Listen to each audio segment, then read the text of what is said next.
41তম BCS এর গাণিতিক যুক্তির লিখিত ক্লাসে সবাইকে আবারও স্বাগতম। আমাদের আজকের লেকচার হচ্ছে 15 নাম্বার। তাহলে চলেন আমরা একটু দেখে নিই আমাদের আজকের লেকচারে টপিকসে কি কি আছে। ঠিক আছে, ওকে। তাহলে আমাদের আজকের টপিকসটা হচ্ছে 15 নম্বরে পরিমিতি, ঘনবস্তু এবং হচ্ছে ত্রিকোণমিতি। তার মানে এটা হচ্ছে মূলত আমাদের জ্যামিতি পোষণের কাজ। আর এইখানে একটা মজার বিষয়টা হচ্ছে ত্রিকোণমিতি দেখলে অনেকেই মনে করে যে এটা একটা আলাদা পার্ট। অনেকেই কিন্তু দেখেন পাটিগণিত একটা পার্ট করে, বীজগণিত একটা পার্ট করে, এটার মধ্যে আবার হচ্ছে আরেকটা কাজ করে, সেটা হইলো যে সমাবেশ বিন্যাসের অংশটুকুকে আরেকটা পার্ট হিসাবে চিন্তা করে।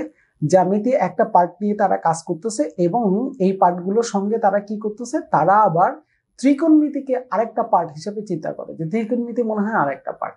আসলে কিন্তু এটাও জ্যামিতিরই একটা অংশ, কিন্তু আমরা প্রাইমারি স্টেপে যখন চিন্তা করি তখন মনে করি যে মূল জ্যামিতি মানে হচ্ছে কি, মূল জ্যামিতি মানে হচ্ছে আমাদের ত্রিভুজ থাকবে, চতুর্ভুজ থাকবে, কোণ থাকবে, বৃত্ত থাকবে এবং সেগুলো একটা নির্দিষ্ট সূত্রের মাধ্যমে আমরা অঙ্কগুলো করব, তাই না?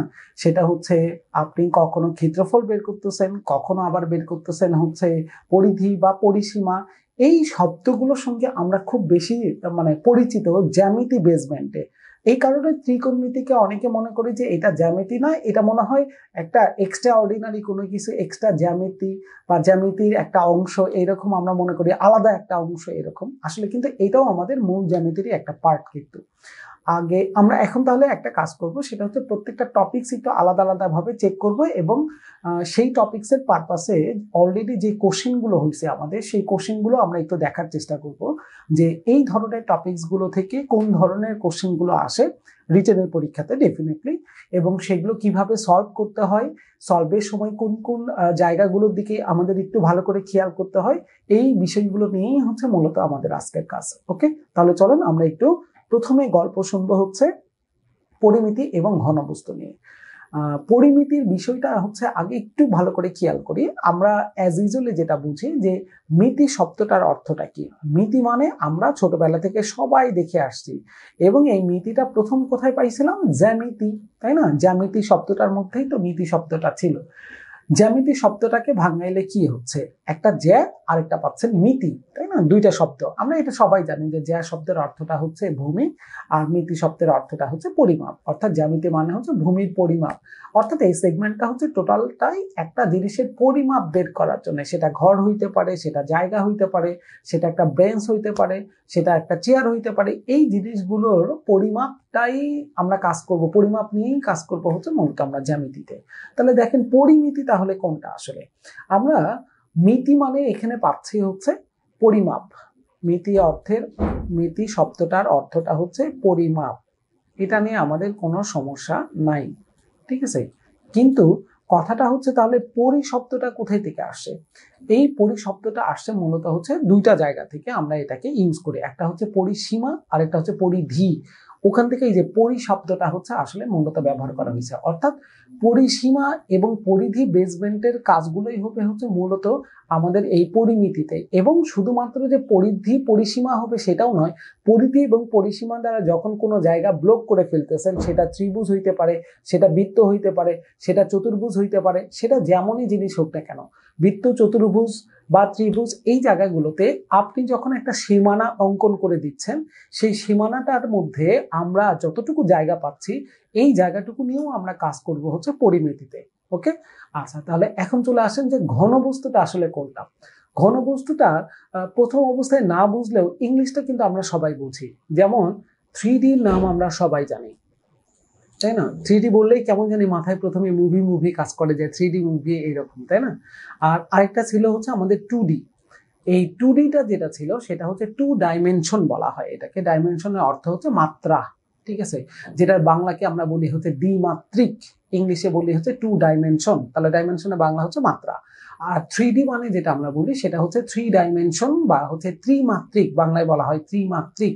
তার মানে এখানে মাত্রা বা ডাইমেনশন যে শব্দটা ইউজ করা হচ্ছে, সেটার ক্ষেত্রেই, সেটার উপরেই বেস করে হচ্ছে ঘনবস্তু কখনো বলতেছেন, কখনো নর্মাল জিওমেট্রির কথা আমরা বলতেছি। সেটা হলো একটা জায়গায় ইউজ হচ্ছে 2, অর্থাৎ 2টা আমাদের মাত্রা আছে, আরেকটা জায়গায় ইউজ হচ্ছে আমাদের 3টা মাত্রা আছে।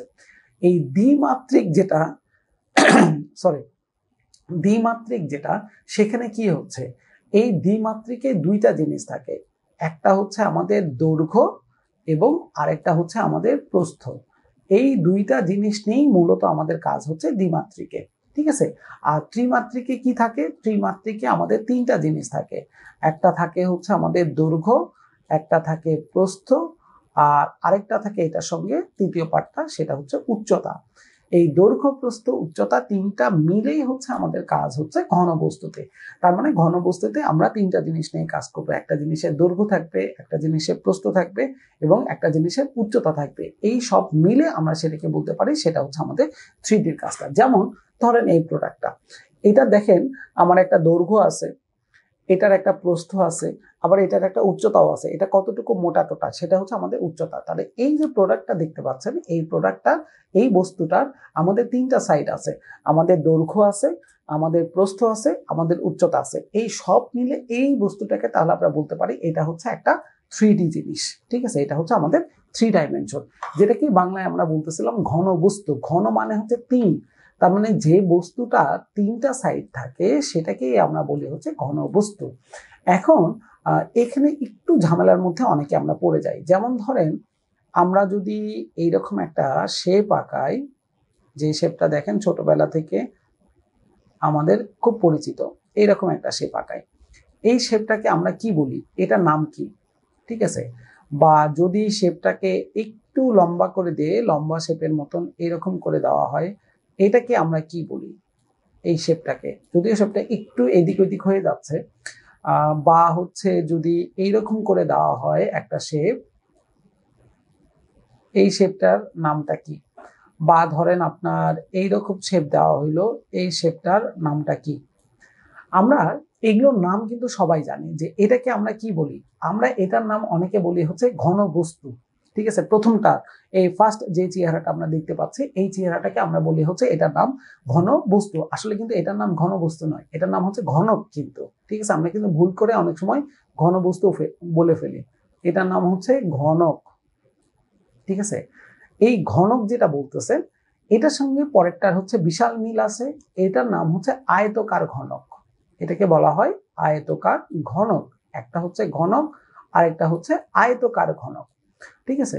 এটাকে আমরা যেটা বলি সেটা আমরা সবাই নাম জানি, এটার বাংলা নাম হচ্ছে ব্যালন অর্থাৎ সিলিন্ডার যেটা, ঠিক আছে। প্রথমটাকে ঘনককে আমরা কি বলি, কিউব বলি। তারপরেরটাকে বলা হয় কিউবয়েড, ঠিক আছে। এটাকে আমরা ইংলিশে বলি হচ্ছে কিউব, কিউব বলি। আর এটাকে আমরা বলি CUBE,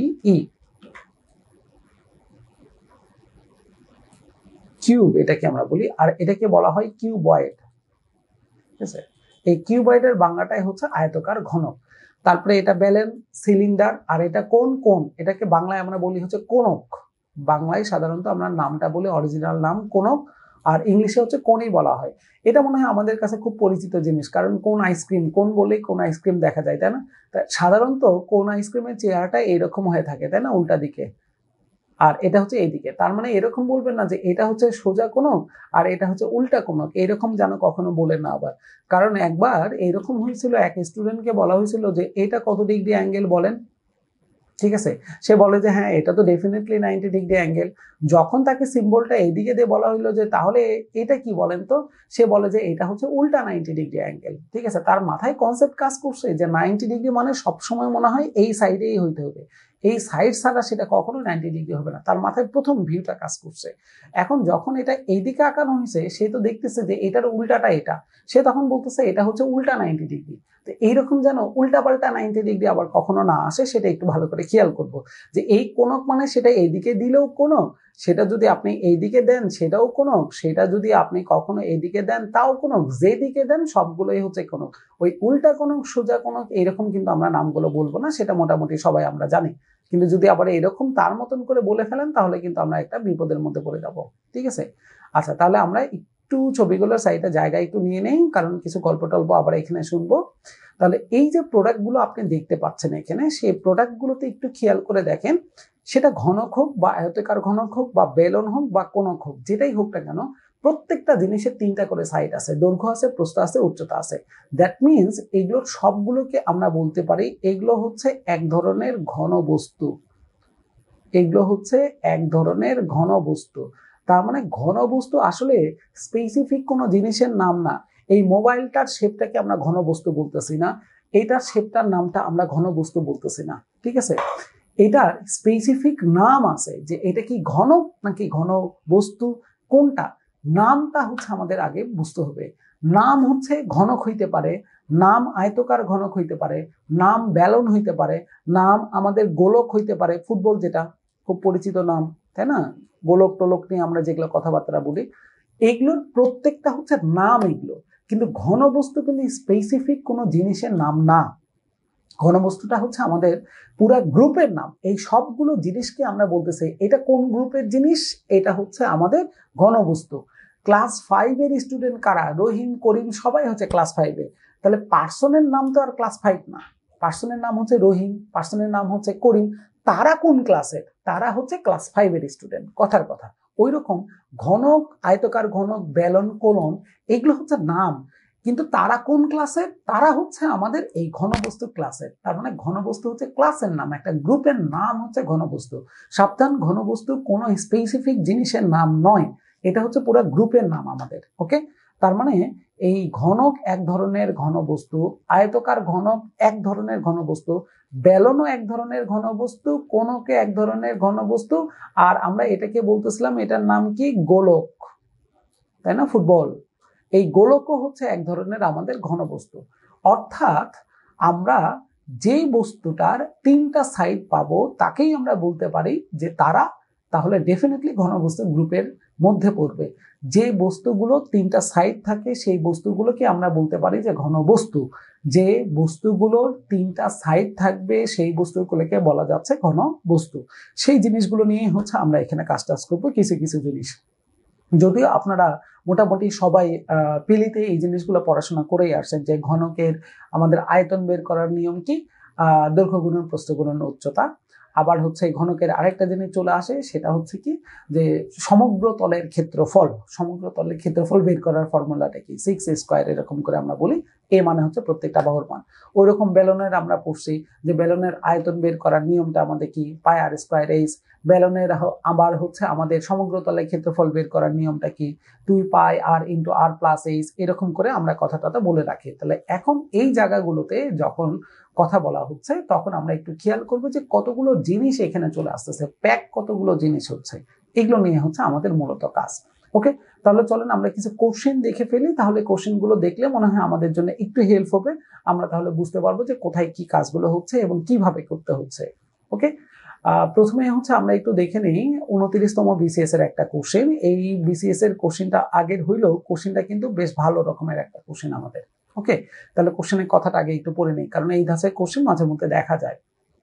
1 নম্বর কোশ্চেন, 80 ফুট দীর্ঘ এবং 60 ফুট বিস্তৃত একটি বাগানের ঠিক মাঝখানে 5 ফুট বিস্তৃত দৈর্ঘ্য এবং প্রস্থ বরাবর দুটি রাস্তা আছে।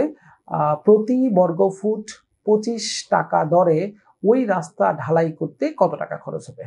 তাহলে এখন প্রথম কথা যে ইনফরমেশন যেটা দেওয়া আছে সেখানে কিন্তু কোনো ছবি নাই কিন্তু, ঠিক আছে? এই জায়গাগুলো একটু খেয়াল করব যে এইরকম কিছু জ্যামিতির কোশ্চেন পাবো যেগুলো হচ্ছে ফিঙ্গার ছাড়া। এখন এই কোশ্চেনগুলো সলভ করতে গেলে আপনার মাথায় যে আইডিয়াটা আসবে সেটাই হচ্ছে ফিগার ইলাস্ট্রেশন। এটা হচ্ছে প্রথম কাজ করবে। আমরা একটা ছবি চিন্তা করব, কারণ একটা ছবি পাইলে আমার জন্য 90% কাজটা কমপ্লিট হয়ে যায়। বোঝার 90% কাজটা কমপ্লিট হয়ে যায়।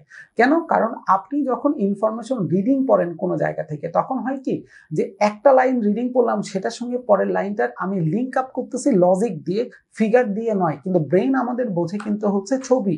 এই ফিগারটা হচ্ছে ব্রেন খুব দ্রুত ক্যাচ করতে পারে, কারণ এটা এ মনে রাখেন আমরা কিভাবে, এটা এ আমাদের মাথায় থাকে কিভাবে, এটা কিন্তু এ হিসাবে মনে থাকে না, ছবিটা মনে থাকে। এইরকম শেপ পাইলে তখন আমাদের ব্রেন কাজ করে যে এটাকে বলতে হবে এ। এইরকম শেপ পাইলে সেটাকে আমরা জানি যে বলতে হবে হচ্ছে সরিয়, ব্যাপারটা হচ্ছে এইরকম ব্যাপারটা। এই জন্য আমাদের শেপ দরকার।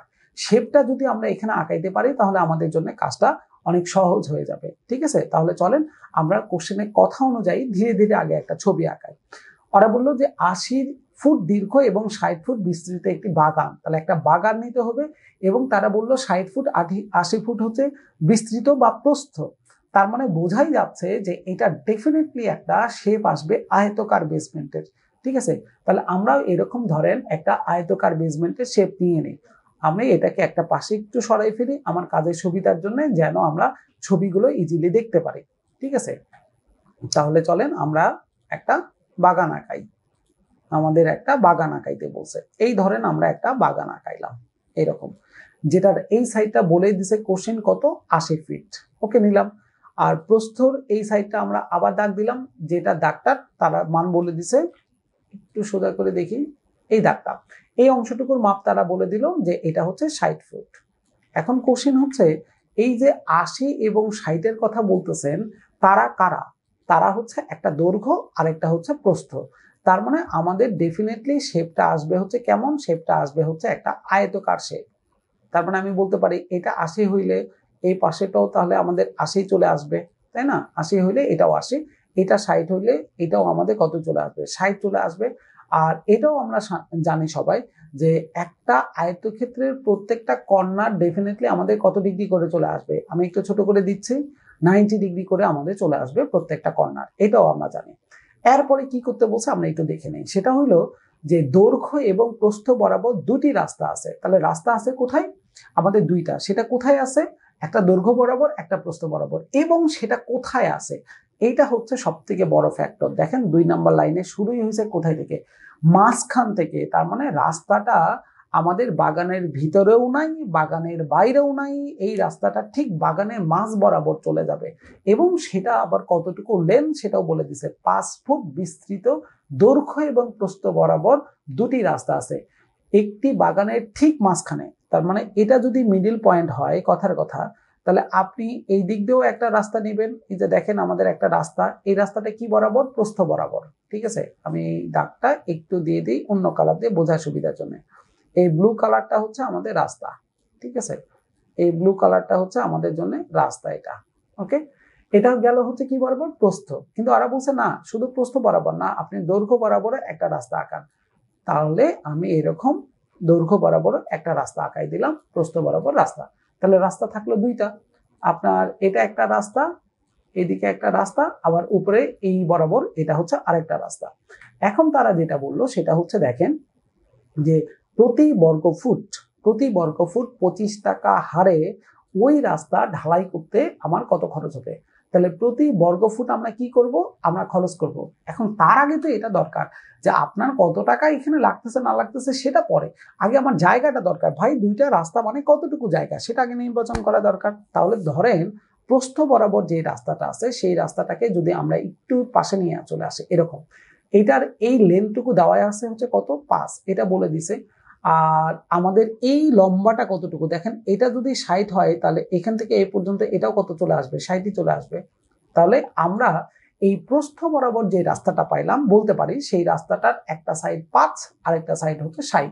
তার মানে এটার ক্ষেত্রফল কতটুকু আমরা জানি, আয়তক্ষেত্রে ক্ষেত্রফল বের করার নিয়ম হচ্ছে দৈর্ঘ্য গুণন প্রস্থ। তাহলে 5 গুণন 60 মানে এটা চলে আসলো হচ্ছে 300। তাহলে 300 বর্গ ফুট হচ্ছে প্রস্থ বরাবর রাস্তার মাপ। তারপরে আপনি আসেন দৈর্ঘ্য বরাবরের মাপটা ছিল হচ্ছে এইরকম, তাই না? তাহলে এই পাশে বলেই দিছে এই রাস্তাগুলোর এখান থেকে এই পর্যন্ত এটা কতটুকু, 5, এখান থেকে এতটুকু এটাও 5, এটা তো বলে দেওয়া। তার মানে এই অংশগুলো আছে হচ্ছে 5 করে। আর এখান থেকে এই মাথা পুরা বাগানের দৈর্ঘ্য যদি 80 হয় তাহলে এই রাস্তাটারও তো এই প্রান্তে নামান কতই আসবে, 80 চলে আসবে। তাহলে 80 গুণন 5 মানে এটা তাহলে চলে আসলো আমাদের কত, 400। ঠিক আছে, তার মানে আমি বলতে পারি দুইটা রাস্তা, একটা দৈর্ঘ্য বরাবর যার মাপ হচ্ছে 400 বর্গ ফুট, একটা প্রস্থ বরাবর যার মাপ হচ্ছে আমাদের 300 বর্গ ফুট। এখন কোশ্চেন হচ্ছে তাহলে আমরা ডেফিনেটলি এখানে দুইটা যোগ করে বলতে পারি যে 300 আর 400 এই মিলে হচ্ছে আমাদের তাহলে চলে আসলো পুরা রাস্তা 700 বর্গ ফুট। ঠিক আছে, এটা। এখন কোশ্চেন যে রাস্তা দুটো কি আলাদা আলাদা আছে নাকি রাস্তা দুটো ওভারল্যাপ আছে, এটা একটু বোঝা দরকার। যে ধরেন এটা একটা রাস্তা, কথার কথা একটা সাইডে রাস্তাটা চলে গেল, এটা হচ্ছে আরেকটা রাস্তা। ঠিক আছে, এটা আরেকটা রাস্তা, দুইটা রাস্তা। আমি দুইটা রাস্তা এইদিকে রাখি এইদিকে রাখি, এরকম আলাদা আলাদা করে যতই রাখি এই দুইটা রাস্তা মিলে আমার কত চলে আসবে, একটা 300 আর একটা হচ্ছে 400, এই মিলে হচ্ছে 700 দুইটা রাস্তা। কিন্তু সমস্যাটা হচ্ছে যখন আমি ওভারল্যাপ করে দিব, এইরকম করে যদি ওভারল্যাপ করে দিই তাহলে মাঝখানে জায়গাটুকু কি কমন হয়ে যাচ্ছে না? দেখেন দুইটা রাস্তাকে যখন আমরা এখানে ওভারল্যাপ করে দিছি, এই যে ব্লু কালারের অংশটুকু একটু খেয়াল করেন, এটা হচ্ছে দৈর্ঘ্য বরাবর রাস্তা। এই ব্লু কালার উপর থেকে নিচে এটা প্রস্থ বরাবর রাস্তা। কিন্তু এই দুইটা রাস্তার এই মাঝখানের অংশটুকু দেখেন কমন, কারণ এই অংশটুকু দৈর্ঘ্য বরাবর রাস্তার মধ্যেও আছে, প্রস্থ বরাবর রাস্তার মধ্যেও আছে। তাহলে দুইটা যদি ওভারল্যাপ হয়ে যায় তাহলে মাঝখানে জায়গাটুকু তো যোগ করলে কয়বার চলে আসতেছে? 2বার, কিন্তু আসলে তো যোগ হবে 1বার। তাহলে হিসাবটা ক্লিয়ার করার জন্য একবার কি বাদ দিবেন না? এই মাঝখানে জায়গা কতটুকু সেটা তো দৈর্ঘ্য বরাবরও আছে, প্রস্থ বরাবরও আছে। আপনি 300, 400, 700 নেওয়ার অর্থটা কি? এই 300 এবং 400 মিলে 700 নেওয়ার অর্থটা হচ্ছে মাঝখানে জায়গা 2বারই আপনি কাউন্টিং করে ফেলছেন, কারণ 300-র মধ্যেও মাঝখানে জায়গা আছে, 400-র মধ্যেও আমার মাঝখানে জায়গা আছে। তাহলে মাঝখানের জায়গা দুইটা মিলায়ে যখন আমি হিসাব করব, একবার বাদ দিতে হবে। তাহলে এই বরাবরও মাপ ছিল 5, এই বরাবরও মাপ ছিল 5, তাহলে মাঝখানে জায়গার মাপ হচ্ছে 5, 5, 25 হচ্ছে মাঝখানে জায়গাটুকু। তাহলে এই 700 থেকে 25 আলটিমেটলি বাদ হয়ে তখন আমরা বলবো যে মাঝখানের জায়গাটুকু আসবে হচ্ছে 675। এটা হচ্ছে আমাদের দুইটা রাস্তা ওভারল্যাপ করে থাকলে তার ক্ষেত্রফল। এখন দেখেন, প্রতি ক্ষেত্রফল যদি 25 টাকা হয় তাহলে 675-এর জন্য কত আসবে? 675 গুণন 25। আমার অঙ্কের কাজ কমপ্লিট। এটা হচ্ছে আমার অঙ্কটা। এই অঙ্কটা এখন আপনাকে কি করতে হবে? আপনি যেটা বুঝলেন এখন সেটা এখন কথাতে লেখেন, যা শেষ, আর কিছু না। এই কথা হুবহু আমার মতনই হইতে হবে এরকম কোনো মানে নাই। আপনি যেমনে পারেন তেমনি এটার কাজ করতে পারেন, কোনো সমস্যা নেই। যেভাবে ইচ্ছা আপনি কাজ করে নিয়ে আসতে পারবেন। এটার জন্য আলাদা করে কোনো এক্সট্রা ক্যালকুলেশন করার দরকার হবে না। ক্লিয়ার? ওকে, তাহলে ডান। এবারে চলে আসেন আমরা একটু এই জায়গাটুকু দেখার চেষ্টা করি যে কি আসতেছে। তাহলে এখন দেখেন, আমরা প্রথমে বলে দিলাম তথ্য মতে, কিন্তু ডেফিনেটলি সাইডে কিন্তু দেখেন আমরা একটা ছবি দিয়ে দিচ্ছি। এবং এখানে আরেকটা জিনিস একটু খেয়াল করবেন যে যে ছবিগুলোর নাম দেওয়া যাবে, অর্থাৎ আপনাকে ডিরেক্ট তারা ছবি দিয়ে দেয় নাই, সেখানে যদি আপনি ছবি আঁকাইতে চান তাহলে এই ছবিগুলো ডেফিনেটলি একটা নাম দেওয়া উচিত। যেমন এই যে নিচে চিত্র বাগান, বিলিভ করেন আর না করেন এই কথাটা 90% অ্যাপ্লিকেন্ট এইরকম জায়গায় আমরা পরীক্ষার কোশ্চিনে যখন পাই তখন এটা লিখি না। বিশ্বাস করেন আর না করেন, ঠিক আছে? হয়তো আপনার কাছে মনে হচ্ছে যে না, এটা তো লেখাই যায়। ভাই, আপনি হলে কি লিখতেন? একটু চিন্তা করে দেখেন তো। আমরা হলে লিখতাম না, কারণ আমাদের এই প্র্যাকটিসটা নাই যে একটা ছবি দিলে এই ছবিটা যদি মূল কোশ্চিনের মধ্যে না থাকে, আমি নতুন করে আমার কাজের সুবিধার জন্য নিয়ে আসছি, তাহলে এই ছবিটার একটা নাম দেওয়া উচিত। নিচে দেওয়া উচিত চিত্র। এটা কিসের চিত্র? এটা বাগানের চিত্র। এটা তো বলতে পারবেন না আয়তক্ষেত্রের চিত্র, কারণ কোশ্চিন তো আপনাকে কোথাও বলে দেয় নাই যে এটা হচ্ছে একটা আয়তক্ষেত্র। দ্যাটস ওয়াই আপনাকে উল্লেখ করে দিতে হবে যে স্যার, আমি এখানে যে চিত্রটা আঁকাইছি এই চিত্রটা আসলে আমি একটা বাগানকে বুঝাইছি। ক্লিয়ার? তাহলে এই অংশগুলো অবশ্যই আমরা একটু মাথায় রাখবো যে আমরা কিভাবে এটা ক্যালকুলেশন গুলো করব এবং লিখবো কিভাবে। চিত্র ভাই বারবার করে বলতেছি, এটা এখন থেকে লেখার প্র্যাকটিস করেন। ম্যাক্সিমাম অ্যাপ্লিকেন্ট আমরা যারা আছি তারা কিন্তু এটা লিখি না, কিন্তু এই জন্য একটু সাবধান যে আমরা ছোটখাটো কথা এখানে কিছু কিছু পাবো। ছোটখাটো কথাগুলো, যে কথাগুলো হয়তো আপনাদের কাছে মনে হতে পারে যে এগুলো কোনো ব্যাপারই না, কিন্তু এগুলো একটা ব্যাপার। কারণ দেখেন, আপনি এই ম্যাথে বা অল ওভার লেখাতে, রিটেনের লেখাতে আপনি এই জায়গাটায় কথার কথা যে নাম্বার পাচ্ছেন কত, আপনার 50% এখানে আসতে হবে 450 আপনি নাম্বার পাচ্ছেন। অল ওভার আপনি নিয়ে আসলেন কত? ধরেন 500 আসলো। কিন্তু এই যে 500-র পরে বা 550 নাম্বার অ্যাজ ইউজুয়ালি আপনার আসছে, কিন্তু পরের এই যে 10 মার্কের জন্য প্রথম কয়েকটা ক্যাডার পাওয়া যাবে, আর পরের একটু 15 নাম্বার পাইলেই আমি প্রথম 3টা ক্যাডারের মধ্যে ঢুকতে পারবো, আর পরের একটু যদি 20টা নাম্বার আমি পাইতাম তাহলেই কিন্তু আমি ফার্স্ট ক্যাডারের মধ্যে যাইতে পারতাম। আমার চুজিং যে ক্যাডারগুলো ছিল তার প্রথম ক্যাডারের দিকে আমি যাইতে পারতাম। তার মানে সমস্যাটা হচ্ছে 500 550-তে নয়, সমস্যাটা হচ্ছে ওই 500 550 পরের যে 10 নাম্বারটা আপনার দরকার, এই যে পরের যে 15 নাম্বারটা দরকার, এটার জন্য ডেফিনেটলি এক্সট্রা অর্ডিনারি কিছু জিনিস দরকার, যে জিনিসগুলো ডেফিনেটলি অন্য আরো 10টা খাতা থেকে আপনার খাতাটাকে আলাদা করে ফেলবে।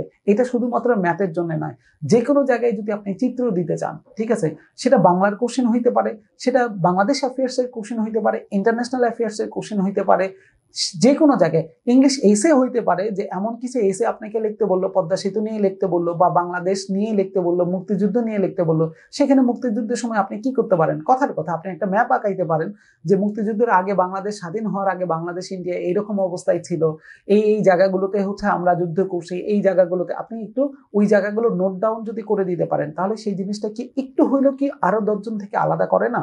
তাহলে ডেফিনেটলি ফিগারটা হচ্ছে অনেক কিছু। যেমন হচ্ছে সায়েন্সের ব্যাপারটা, যে সায়েন্সে যখন আমরা কোনো কিছু লিখি, ডেফিনেটলি সবাই জানে যে সায়েন্সে হচ্ছে একদম কাট কাট কথাবার্তাগুলো, যা চাইছে ঠিক ওটা নিয়েই আপনাকে লিখতে বলছে, ঠিক আছে, এটার বাইরে আপনি যাইতে পারবেন না। তাহলে এখন যখন আমরা এই যে ডেইলি সায়েন্স বা আইসিটির কথাগুলো বলতেছি, আপনাকে নেটওয়ার্কিং নিয়ে লিখতে বললো, আপনাকে আইসিটির একটা পার্ট নিয়ে লিখতে বললো, আপনার ডেইলি সায়েন্সে কথার কথা যে আপনাকে বায়োলজি নিয়ে কোনো কিছু নিয়ে লিখতে বললো, এই লেখাটার উপরেই কিন্তু হচ্ছে নাম্বার, সেটা ঠিক আছে, কিন্তু আপনি যদি একটা ফিগার দিতে পারেন তাহলে হয় কি যে এটা অনেকগুলো খাতা থেকে আলাদা করে ফেলে, ওখানে একটা সেন্স ক্রিয়েট করে। এই জন্য ছবির কিন্তু একটা ভ্যালু আছে, ঠিক আছে, লেখার ভ্যালু তো ডেফিনেটলি আছে, কিন্তু ছবির ভ্যালুটাও কিন্তু অনেক অনেকটাই এখানে। কারণ একটা ছবি আপনার লেখাটাকে একটা ওই মাত্রায় নিয়ে যায়। আপনি লেখা লিখছেন, আমিও লিখছি, আপনিও লিখছেন, একই রকম লেখা, ঠিক আছে, কিন্তু আপনি ছবি দিয়েছেন, তার মানে আপনার এই লেখাটা ছবিটার কারণে কিন্তু একটা স্টেপ কিন্তু আগাই গেল, ঠিক আছে। এই জিনিসগুলো একটু খেয়াল করবেন যে ছবি দিলে ডেফিনেটলি ছবির টাইটেলটা থাকবে হচ্ছে নিচে। আর যদি কখনো টেবিল দেন, কথার কথা বাংলাদেশে অ্যাপিয়ার্সের কোনো একটা জায়গার সমীক্ষা, অর্থনৈতিক সমীক্ষা নিয়ে আপনি কোনো কিছু লিখতেছেন, ডাটা আপনি দিচ্ছেন, সেই ডাটাগুলো আপনি জানেন যে টেবিল আকারে লিখতেছেন, তাহলে এই টেবিলের টাইটেল থাকে সাধারণত উপরে। মাথায় রাখবেন যে টেবিল যেটা আছে, এই টেবিলের টাইটেল দিতে হয় উপরে, আর আমাদের ছবির টাইটেল দিতে হয় নিচে। চিত্র লিখতে হয় যে কিসের চিত্র সেটা লিখতে হয় নিচে, আর টেবিলের টাইটেলটা সাধারণত থাকে হচ্ছে উপরে। এটা একটু খেয়াল করবো, টেবিলের টাইটেল নিচে, ছবির টাইটেল উপরে কখনো দিবেন না। ওকে, তাহলে ডান। তাহলে আমরা ছবি এখানে আঁকাইছি, নিচে লিখেও দিলাম যে এই ছবিটা কিসের ছবি, এটা একটা বাগানের ছবি, আমি লিখে দিলাম। আমরা একটা বাগান আঁকাইছি, দেখেন এই বাগানে সুন্দর করে এই প্রান্ত থেকে এই প্রান্ত পর্যন্ত অ্যারো চিহ্ন দিয়েও আমি প্রকাশ করে দিলাম এটা হচ্ছে 80। আমি যত স্মুথলি স্যারকে বুঝাইতে পারবো, তার জন্য বোঝাটা সহজ হইলে আমার এখানে নাম্বার একটা ক্যারি করার সুযোগ আছে। কিন্তু আমরা এখান থেকে এই পর্যন্ত অ্যারো দিয়ে বলে দিলাম এটা 60, মাঝখানে হচ্ছে আমরা দুইটা রাস্তা অঙ্কন করলাম, সেই দুইটা রাস্তার আবার ব্যাস আমরা বলে দিলাম যে এটার ব্যাস ছিল বা বিস্তার ছিল বা বিস্তৃত হয়েছে হচ্ছে 5 ফুট, এটার ব্যাস ছিল হচ্ছে আমাদের কত 5 ফুট। মাঝখানে যে কমন পয়েন্ট, সেই পয়েন্টগুলোর নাম দিয়ে দিলাম যে এই পয়েন্টটা এ বি সি ডি, এই পয়েন্টটা, যদি আমার এই পয়েন্টিং করাটা ঠিক হয়নি, আমার এই পয়েন্টিং করা উচিত ছিল এ বি, এখানে হচ্ছে সি আসতো, এখানে হচ্ছে ডি দিতে হতো, আমি ভুল করে এ বি এখানে সি দিছে, এখানে ডি দিছে। যদি এটা ভুল না, কিন্তু আমি যদি সিরিয়াল বলি যে এ বি সি ডি নামে একটা পয়েন্ট আছে, তাহলে সেটা সিরিয়ালে যাইতে হবে, এ বি সি ডি এই পয়েন্টে আপনাকে যাইতে হবে।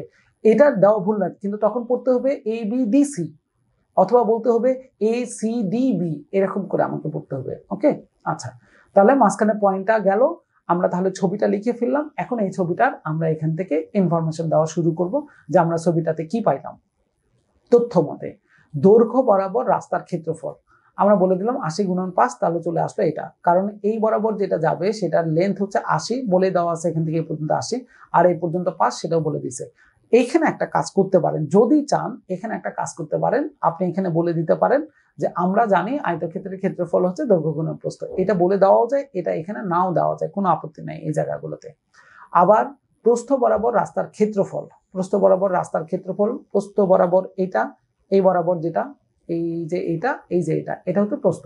তাহলে প্রস্থ বরাবর হচ্ছে আমাদের রাস্তার দৈর্ঘ্য হচ্ছে 60 আর প্রস্থ হচ্ছে 5, তার মানে 60 গুণন 5 মানে হচ্ছে 300 বর্গফুট। তাহলে এই 300 বর্গফুট আমাদের কি, এই 300 বর্গফুটটা হচ্ছে আমাদের প্রস্থ বরাবর রাস্তার ক্ষেত্রফল। তাহলে দৈর্ঘ্য বরাবর রাস্তার ক্ষেত্রফলও পেয়ে গেলাম, প্রস্থ বরাবর রাস্তার ক্ষেত্রফলও আমরা পেয়ে গেলাম। এখন এই দুইটা ক্ষেত্রফলকে কিভাবে কাজে লাগানো যায় সেটা আমরা একটু দেখে নিচ্ছি। সেটা হলো যে আবার আমরা বলে দিলাম ওই যে মাঝখানে ওভারল্যাপ হবে সেটার কাহিনীতে, যে আবার রাস্তা দুটির ছেদ অংশ এ বি সি ডি, এই যে আমি যেহেতু সিরিয়াল বলছি এই কারণে এটা হচ্ছে সি দেওয়া উচিত, A B C D, otherwise এখানে বলতে হইতো এ বি ডি সি। যদি আমি আবার চিত্র ওটাই রাখতাম, এ বি এখানে ডি দিছে, এখানে সি দিছে, সেটা যদি ঠিক রাখতাম তাহলে আমাকে এখানে বলতে হইতো A B D C, A B C D বলতে পারবো না। এই যে ছোট ছোট ছোট ছোট যে বিষয়গুলো আছে, এই বিষয়গুলো একটু খেয়াল করেন, ঠিক আছে, কারণ এই বিষয়গুলো অনেকে মনে করি কোনো ব্যাপারই না, না আসলেই ব্যাপার না, সেটা বুঝলাম, কিন্তু ওই যে সিকোয়েন্সটা, এটা যে এরকম করে লিখতে হয়, এটা যে এরকম করে লিখা আমাদের হচ্ছে অরিজিনালি এইভাবে লিখতে হয়, কোনটা ফর্মাল কোনটা ইনফর্মাল, এই বিষয়গুলো আমাদের একটু বোঝা দরকার। তাহলে মাঝখানে ছেদ অংশ এ বি সি ডি, এটার ক্ষেত্রফল কত, তাহলে এই বরাবর মাপ বলেই দেওয়া আছে 5, এই বরাবর মানা বলে দেওয়া আছে 5, তার মানে 5 গুণন 5, 25 বর্গফুট হচ্ছে মাঝখানের রাস্তা দুটি ছেদ অংশ। এই যে ছেদ অংশ যেটা ছিল, অর্থাৎ এই যে মাঝখানে যে লাল কালারের অংশটুকু, এই লাল কালারের অংশটুকুর মান হচ্ছে আমাদের 25। ওকে, তাহলে এটা গেল হচ্ছে আমাদের এই অংশটুকুর মান। এখন দেখেন যে যদি আমরা এই জায়গাটায় কি করি, আমরা এখন বাকিটা নিয়ে যদি এখন কাজ করি যে রাস্তা দুটির মোট ক্ষেত্রফল হচ্ছে 400 যোগ হচ্ছে 300 বিয়োগ হচ্ছে 25। কেন?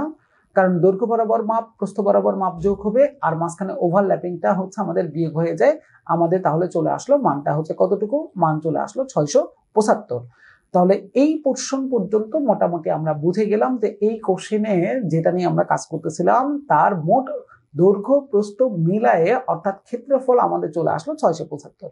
এখন যেহেতু কোশ্চেন বলে দিছে প্রতি বর্গফুটের খরচ হবে 25, তাহলে আমি বাকিটা নিয়ে আসতে পারবো। সুতরাং প্রতি বর্গফুট 25 টাকা হারে ওই রাস্তাটি ঢালাই করতে মোট খরচ হবে হচ্ছে আমাদের কত, 675 গুণন 25, এই মিলে আমাদের চলে আসলো 16,875। এত টাকা হচ্ছে টোটাল আমাদের। ওকে, তাহলে 16,875 টাকাটা আমাদের খরচ হইল পুরা রাস্তাটা তৈরি করার ব্যয়তে। ঠিক আছে, তাহলে এই গেল হচ্ছে আমাদের 1 নাম্বার কোশ্চেনের কথাটা। এবারে চলে আসেন 2 নাম্বার কোশ্চেনে একটু যাব, কিন্তু 2 নাম্বারটা আগে দেখবো না, রাস্তারও আরো কয়েকটা অঙ্ক একটু দেখার চেষ্টা করি। ঠিক আছে, রাস্তার কিছু অঙ্ক আরেকটু দেখে নিই, তাহলে আমরা বুঝতে পারবো যে রাস্তাটা কত রকম ভাবে থাকতে পারে। তাহলে প্রথম রাস্তাটা দেখলাম কোথায় ছিল, প্রথম রাস্তাটা দেখলাম এই রাস্তাটা ছিল বাগানের ঠিক মাঝখান বরাবর, দৈর্ঘ্য বরাবর প্রস্থ বরাবর আমাদের রাস্তাটা। আবার সেই একই টাইপের কথা একটু খেয়াল করে দেখেন যে একটি আয়তকার বাগানের দৈর্ঘ্য এত মিটার প্রস্থ এত মিটার, বাগানের বাইরে বাইরে বাইরে বাইরে বাগানের বাইরে। এবারে চলে আসছে কোথায়, আগে ছিল মাঝখানে, দেখেন বলা ছিল মাঝে, যেমন এই কোশ্চেনটাতে কোথায় বলা ছিল একটু খেয়াল করে দেখেন, এই যে এখানে বলা ছিল মাঝখানে, দেখেন মাঝখানে বলা ছিল, বাগানের ঠিক মাঝখানে। আর এখন তারা বলতেছে বাগানের বাইরে, তার মানে এই জায়গাটার ভিউটা হচ্ছে একটা ফ্যাক্টর, কিন্তু যে আপনি কিভাবে সেন্সটা নিয়ে আসতেছেন এখানে।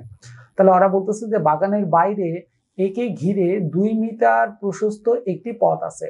তাহলে বাগানের বাইরে ধরেন এটা হচ্ছে আমার বাগান, কোনটা, লাল কালারেরটা হচ্ছে আমাদের বাগান, এই বাগানের বাইরে আমাদের হচ্ছে রাস্তা আছে এবং একে ঘিরে 2 মিটার প্রশস্ত একটি পথ আছে। ঠিক আছে, আর প্রতি বর্গমিটার এত টাকা খরচ হবে কত, তাহলে এটার বাইর দিয়ে হচ্ছে আমরা কি করব, বাইর দিয়ে হচ্ছে আমরা একটা রাস্তা করব। সেই রাস্তাটা কোথায় থাকবে, এই রাস্তাটা থাকবে হচ্ছে এই পুরা বাগান ঘিরে, বলা আছে বাগানের বাইরে একে ঘিরে। তাহলে ঘিরতে গেলে কি একদিকে ঘিরবেন না, ঘিরতে গেলে চতুর্দিকে ঘিরতে হবে। তাহলে দেখেন এই ছোট ছোট শব্দ দ্বারা তারা আমাদেরকে এই জায়গাটাই বোঝাচ্ছে যে আমি জিনিসটা কোথায় কি করব। তাহলে এখানে মূল ফ্যাক্টর হচ্ছে দুইটা, একটা হচ্ছে বাইরে, আমি রাস্তা দেব বাইরে, বাইরে কয়টা সাইড দিবেন, একটা সাইড, দুইটা, তিনটা, নাকি পুরাটাই। দেখেন সেই কোশ্চেনের অ্যান্সার দিয়ে দিচ্ছে আমাকে এই শব্দটা দ্বারা, ঘিরে। ঘিরে মানে হচ্ছে পুরাটাকে মিলাই আপনাকে করতে হবে, অর্থাৎ পুরাটা কাভার। এটা ধরেন যদি আমাদের একটা রাস্তা হয়, কথার কথা, সরি বাগান যদি এটা হয়, তাহলে এটা ঘিরে মানে চতুর্দিকে আমাদের জিনিসটা তৈরি করতে হবে, ঘিরতে হবে আগে, এটা হচ্ছে সহজ কথা। 2 মিটার রাস্তা আছে, তার মানে এই রাস্তাটার এই অংশটুকু হচ্ছে আমাদের 2 মিটার, আবার এই দিকেও যদি আপনি ব্যাস চিন্তা করেন সেটাও হচ্ছে আমাদের 2 মিটার। সেটাই আমরা এই যে দেখেন চিত্রের মধ্যে বলে দিচ্ছে, যে চিত্রের মধ্যে আমরা যদি বাগানটা কল্পনা করি, তাহলে এই মাঝখানের অংশটুকু হচ্ছে আমাদের বাগান, এই যে ব্লু কালারের যেটা দেখতেছেন সেটা হচ্ছে আমাদের বাগান। ঠিক আছে, আমি ওভারল্যাপ করতেছি দেখার সুবিধার জন্য। এই বাগানটার সঙ্গে এখানে তো আর লাল কালি নীল কালি পরীক্ষার হলে ইউজ করতে পারবো না, একটা কালি দিয়ে করতে হবে। আর এই যে লাল কালারের যে অংশটুকু দেখতেছেন এটা হচ্ছে আমাদের জন্য রাস্তাটার মাপ। আর রাস্তাটা এই বাগান থেকে আসছে কতটুকু সেটা তারা বলে দিছে, 2 করে আছে চতুর্দিকে। তাহলে এখন চিন্তা করেন যে আমি এই রাস্তাটার দৈর্ঘ্যের মাপ আগে পাইছিলাম 21, তাহলে এখন যদি এখান থেকে এই পর্যন্ত চিন্তা করি যে কতটুকু মাপ আসবে, তাহলে এটা কেমনে বের করব, এই পথটুকুর আমাদের রাস্তা বের করাটা জরুরি দরকার। ঠিক আছে, এই অংশটুকু আমাদের মানগুলো বের করে নিয়ে আসতে হবে যে কতটুকু চলে আসবে। তাহলে দেখেন আগে ছিল 21, এই পর্যন্ত ছিল 21, এইদিকে বেড়ে গেল হচ্ছে 2, এইদিকেও বাড়লো হচ্ছে 2, তার মানে পুরাটা আসছে 21-এর সঙ্গে আরো 2 2 4 যোগ, তার মানে এইদিকে হয়ে গেছে আপনার কত, 25। সেম অ্যাজ আগে এখান থেকে এই পর্যন্ত এই বরাবর আর এই বরাবর এটা ছিল হচ্ছে 15, কিন্তু এখন যখন আপনি আসবেন এই বরাবর আর এই বরাবর, তাহলে এইদিকেও তো 2 বাড়ছে, এইদিকেও 2 বাড়ছে, তাহলে পুরাটা মিলে 15-র সঙ্গে 2 2 4 বারে, এইদিকে হইলো তাহলে আমাদের 19। তার মানে রাস্তা সহ পুরা বাগানটা যদি চিন্তা করেন তাহলে তার দৈর্ঘ্য আসবে 25, প্রস্থ আসবে 19। আর শুধু বাগানটা যেটা ছিল সেটা হচ্ছে 21 আর 15-তে ছিল। ওকে, তাহলে মনে হয় আমাদের জন্য কাজটা সহজ হয়ে গেছে, যে রাস্তা সহ বাগান নিব, সেখান থেকে যদি মাঝখানের অংশটুকু বাদ দিতে পারি, শুধু বাগান বাদ দিলে তো জায়গাটা পাওয়া যাবে। তাহলে দেখেন আমি যদি এখানে একটা কাজ করি, সেটা হইলো এই পুরা এরিয়া রাস্তা সহ বাগান থেকে শুধু যদি রাস্তাটুকু বাদ দিয়ে দেই, তাহলে দেখেন এই যে ইয়েলো কালারের অংশটুকু পাওয়া যাবে, এতটুকু পাওয়া যাবে। আর এই অংশটুকুই হচ্ছে আমাদের কোনটা, এই হলুদ কালারের অংশটুকুই হচ্ছে আমাদের জন্য শুধু রাস্তাটা। তাহলে সেটারই আমাদের খরচ কত হচ্ছে এটা বের করতে হবে। তাহলে চলেন আমরা বলে দিলাম তথ্য মতে। দেখি তথ্য মতে আমরা কি পাচ্ছি। তথ্য মতে আমরা যেটা পাইছি সেটা হচ্ছে বাগানের ক্ষেত্রফল। ওকে, বাগানের ক্ষেত্রফল কি হবে, দৈর্ঘ্য গুণন প্রস্থ। আগের অঙ্কে দেই নেই, এবারে লেখার প্যাটার্ন একটু চেঞ্জ করে দেখাচ্ছে। আমি বলে দিলাম বাগানের ক্ষেত্রফল হচ্ছে দৈর্ঘ্য গুণন প্রস্থ। এই বাগানের শেপটার ব্যাপারটাও আপনি এখানে চাইলে দিতে পারবেন, যে বাগানটা হচ্ছে আমাদের আয়তকার শেপে। তাহলে আপনি এখানে এইভাবে বলতে পারেন যে আয়তকার বাগানটি, এইভাবেও আপনি দিতে পারেন, কোনো সমস্যা নেই। তাহলে আমরা বললাম যে বাগানের ক্ষেত্রফল হচ্ছে দৈর্ঘ্য গুণন প্রস্থ। দৈর্ঘ্যের মান 21, এই যে 21, প্রস্থের মান এই যে 15 আমি আইডেন্টিফাই করে দিছি, এই দুইটা মিলে আসলো 315 বর্গ মিটার। এটা পাইলাম মাঝখানেটা। এবারে এখন রাস্তাটার হিসাব করি চলেন। আবার পথ সহ বাগানের দৈর্ঘ্য, বাগানের দৈর্ঘ্য রাস্তা সহ, আগে দৈর্ঘ্য ছিল 21, রাস্তা ডানেও বাড়ছে, রাস্তা বামেও বাড়ছে, ডানেও 2 বামেও 2, তাহলে 2 2 কত বললো 4, তাহলে মাঝখানে ছিল 15 আর এদিকে 2 এদিকে 2, সব মিলে তাহলে হচ্ছে আমাদের এই যে 21 যোগ 2 যোগ 2, তার মানে আসলো হচ্ছে আমাদের 25। সরি, দৈর্ঘ্য তো ছিল 21 থেকে, 21 থেকে 2 বাড়বে, 2 বাড়বে, আর প্রস্থ হচ্ছে 15 থেকে 2 2 বাড়বে। তাহলে আমরা একটু পরেরটাতে একটু চলে আসি। কি বললো, যে পথ সহ বাগানটির প্রস্থ, পথ সহ বাগানটির প্রস্থ হচ্ছে 15 যোগ 2 যোগ 2, তাহলে 15 যোগ 2 যোগ 2 মানে হচ্ছে আমাদের 19 চলে আসলো। এটা হচ্ছে পথ সহ বাগানের ক্ষেত্রফল। ওকে, প্রস্থ। এখন আমরা বলে দিব যে পথ সহ বাগানের দৈর্ঘ্য পাইছেন, পথ সহ বাগানের প্রস্থ পাইলেন, তাহলে দৈর্ঘ্য প্রস্থ গুণন করলেই তো পথ সহ বাগানের কি পাবো, ক্ষেত্রফল। তাহলে আমরা এইখানে 25 আর 19 গুণন করে দিয়ে পাইলাম 475। এটা হচ্ছে একদম পুরাটা রাস্তা সহকারে বাগান। আর মাঝখানে শুধু বাগান ছিল কত আমাদের, 315। তাহলে এই পুরা জায়গাটা থেকে মাঝখানের জায়গাটুকু আমরা বাদ দিয়ে দিব, তাহলে শুধু চতুর্দিকে রাস্তাটা পেয়ে যাবো আমরা। তাহলে আমরা সেটাই বলে দিলাম, শুধু পথের ক্ষেত্রফলটা হচ্ছে এই 425, কোথায় ছিল, সরি 475 বাগান, বাগানটা রাস্তা সহ, আর এটা ছিল হচ্ছে শুধু বাগান 315। তাহলে 415 থেকে 315 বাদ দিয়ে দিলাম, আমাদের চলে আসলো তাহলে 160। এটা হচ্ছে আমাদের শুধু রাস্তা। আর সেটার খরচটা আমাদের কোশ্চেন বলে দিছে যে আমাদের প্রতি বর্গমিটার 75 টাকা। তাহলে 1 বর্গ মিটারের দাম 75 হইলে 160 বর্গ মিটারের দাম ইন্টু 160 বর্গ মিটার, এই সেই অ্যান্সার হচ্ছে 12,000 অ্যান্সার। তাহলে আমাদের 12,000 চলে আসলো। আর এই জায়গাগুলোতে একটা জিনিস একটু খেয়াল করে দিতে ভাই, সেটা হলো হাজার, লাখ, কোটি, এই জায়গাগুলোতে কমা ইউজ করাটা ট্রেন্ড একটু শুরু করে। আমি কিন্তু এখানে দেই নাই, সেটা একটা ভুল করছি আমি। সেটা হলো যে হাজার যখন এরকম হয়ে যাবে যে 15,000, 17,000, 10,000, 10-এর পরে যে শূন্য 3টা, তাহলে 1-এর পরে শূন্য কি 3টা নাকি 1-এর পরে শূন্য 4টা? তার মানে কথা একটু খেয়াল করেন যে শূন্য বেশি হইলে দেখতে একটু সমস্যাটা হয়ে যায়। কিন্তু আপনি যদি এই জায়গাটায় সুন্দর করে একটা কি করতে পারতেন, দেখেন এখানে যদি আমি একটা কমা দিতে পারতাম, এখানে ধরেন আপনি কালো কালার দিয়ে একটা কমা দিলেন, কালো কলমের অংশটুকু তো আছে, কমা যদি আমি দিতে পারতাম তাহলে আমার জন্য বুঝতে সুবিধা হইতো, দেখতে সুবিধাটা হইতো। ও আচ্ছা 12, তারপরে 3টে শূন্য, তার মানে 12,000। কিন্তু আমার 10,000 ধরেন এরকম করে লেখা, যে আমি 10,000 লিখলাম একদম পরপর শূন্যতে, 10,000 তো হয়েছে। আরেকবার আমি লিখলাম 10,000টাকে এইভাবে, 10কে লেখার পরে একটু কমা দিয়ে, এটা আবার পয়েন্ট যেন না হয়, কমা, তারপরে হচ্ছে আমি এরকম 10 লিখলাম। দুইটার ভিউ দেখেন দুই রকমের হয়ে গেছে, প্রথমটাও 10,000, পরেরটাও 10,000, কিন্তু পরেরটা আইডেন্টিফাই করাটা সহজ, চোখ একদম ডিরেক্ট যাচ্ছে। আচ্ছা 10-এর পরে 3টা শূন্য, তার মানে আপনি সেপারেট করে বুঝিয়ে দিচ্ছেন, এটা 10, এটা 1000, এটা 15, এটা 1000, এটা 30, এটা 1000। বুঝতে একটু সুবিধাটা হয়, দ্রুত একটু পড়া যায়। এই কারণে এই জায়গাগুলো একটু যদি সুযোগ পান এখন থেকে লেখার প্র্যাকটিস করেন, হুট করে আসবে না, এগুলো একবারে মাথার মধ্যে আসে না। ওকে, তাহলে এই যে গেল 160 গুণন 75 করে 12,000 টাকা হচ্ছে আমাদের বাগান। তাহলে প্রথম বাগানটার রাস্তা পাইছিলাম মাঝ বরাবর, এরপরে পাইলাম হচ্ছে বাইরে, এরপরে আরেকটা কোশ্চেন একটু দেখবো, এখনো বাগানের মধ্যেই আছে, শেষ করতে পারে নাই কিন্তু। এই জায়গাটায় দেখেন ওরা বসে একটি বাগানে, একটি আয়তকার বাগানের, এখন আবার সুন্দর করে বলে দিচ্ছে আয়তকার, দৈর্ঘ্য এত, প্রস্থ এত, বাগানটির ভিতরে, এই যে দেখেন এখন আবার আমাদের নতুন শব্দ দিয়ে দিছে এখানে বোঝার সুবিধার জন্য। এইবারে কিন্তু আমাদের কাজ হচ্ছে বাগানের ভিতরে, এইবারে ভিতরে, ভিতরে আবার কোন দিকে, ভিতরে চার দিকে বলে দিছে, ভিতরে চারিদিকে হচ্ছে 2 মিটার চওড়া একটি রাস্তা আছে, রাস্তাটির ক্ষেত্রফল কত। তাহলে দেখেন আমরা বাগানের অঙ্কগুলোর সঙ্গে রাস্তার সম্পর্কটা 3 রকম ভাবে পাইছি, এবং পরীক্ষার হলে সাধারণত 3 রকম ভাবে বেশি থাকে। হয় আপনার রাস্তাটা দিবে মাঝখানে, অথবা রাস্তা দিবে বাগানের বাইরে, অথবা রাস্তাটা দিবে বাগানের ভিতরে। তাহলে আমরা প্রথমটা দেখছি মাঝখানে, তারপরের অঙ্কতে যেটা দেখলাম সেটা হচ্ছে বাইরে, এইবারের অঙ্কটাতে দেখতেছে ভিতরে চলে আসছে। তাহলে বাইরে যদি হয় তাহলে কি হবে, বাইরের অংশ বেড়ে গেলে মানে দৈর্ঘ্য প্রস্থ প্লাস, আর এখন যখন ভিতরে হবে তাহলে দৈর্ঘ্য প্রস্থ দুটোই কি হয়ে যাবে, মাইনাস হয়ে যাবে। জাস্ট এতটুকু, বাইরে হইলে প্লাস হয়ে যাচ্ছে, ভিতরে হলে মাইনাস হয়ে যাবে। তাহলে আমরা একটু দেখে নিই, এই পুরা জায়গাটা হচ্ছে আমাদের এই যে বাইরের যে বর্ডারটুকু, এই যে লাল কালারের যেটা, সেটা হচ্ছে পুরা বাগান। এই বাগানটা দৈর্ঘ্যপ্রস্থ ওরা বলে দিছে কত, 32/24 বলে দেওয়া ছিল, 32 এই বলে দেওয়া ছিল 24, এটা কোশ্চেনের কথা। তারপরে বলছে ভিতরে চতুর্দিকে, তাহলে এইদিকেও রাস্তা, এইদিকেও রাস্তা, এইদিকে সব দিকে রাস্তা করলাম, এবং সেই রাস্তাগুলো এই যে মাঝখানে আমি পয়েন্টার করে দিছি যে এগুলো সব 2 মিটার 2 মিটার করে আমাদের রাস্তা আছে। ওকে, তাহলে এটাও আমাদের বলার কাজ শেষ। এখন আমরা যে ভিতরের রাস্তাটা করব, তাহলে একটু খেয়াল করে দেখেন তো এই বরাবর তাহলে মাপটা কত চলে আসবে, বা উপর থেকে নিচে যদি মাপ করি সেটার মাপটাই বা এই পর্যন্ত কতটুকু চলে আসবে। ঠিক আছে, আগে ডানে বামেরটা একটু চিন্তা করি। ধরেন এই পুরাটা ছিল 32, সেখান থেকে এইদিকে 2 বাদ, এই যে এখান থেকে হচ্ছে 2 বাদ পড়লো, এখান থেকে 2 বাদ পড়ে গেল। তাহলে 2 বাদ যদি আপনি দিয়ে দেন, তাহলে এই জায়গা আর এই জায়গাটার মধ্যে 32 থেকে 4 বাদ পড়ে যাবে। তার মানে আসবে হচ্ছে আমাদের কত, 28।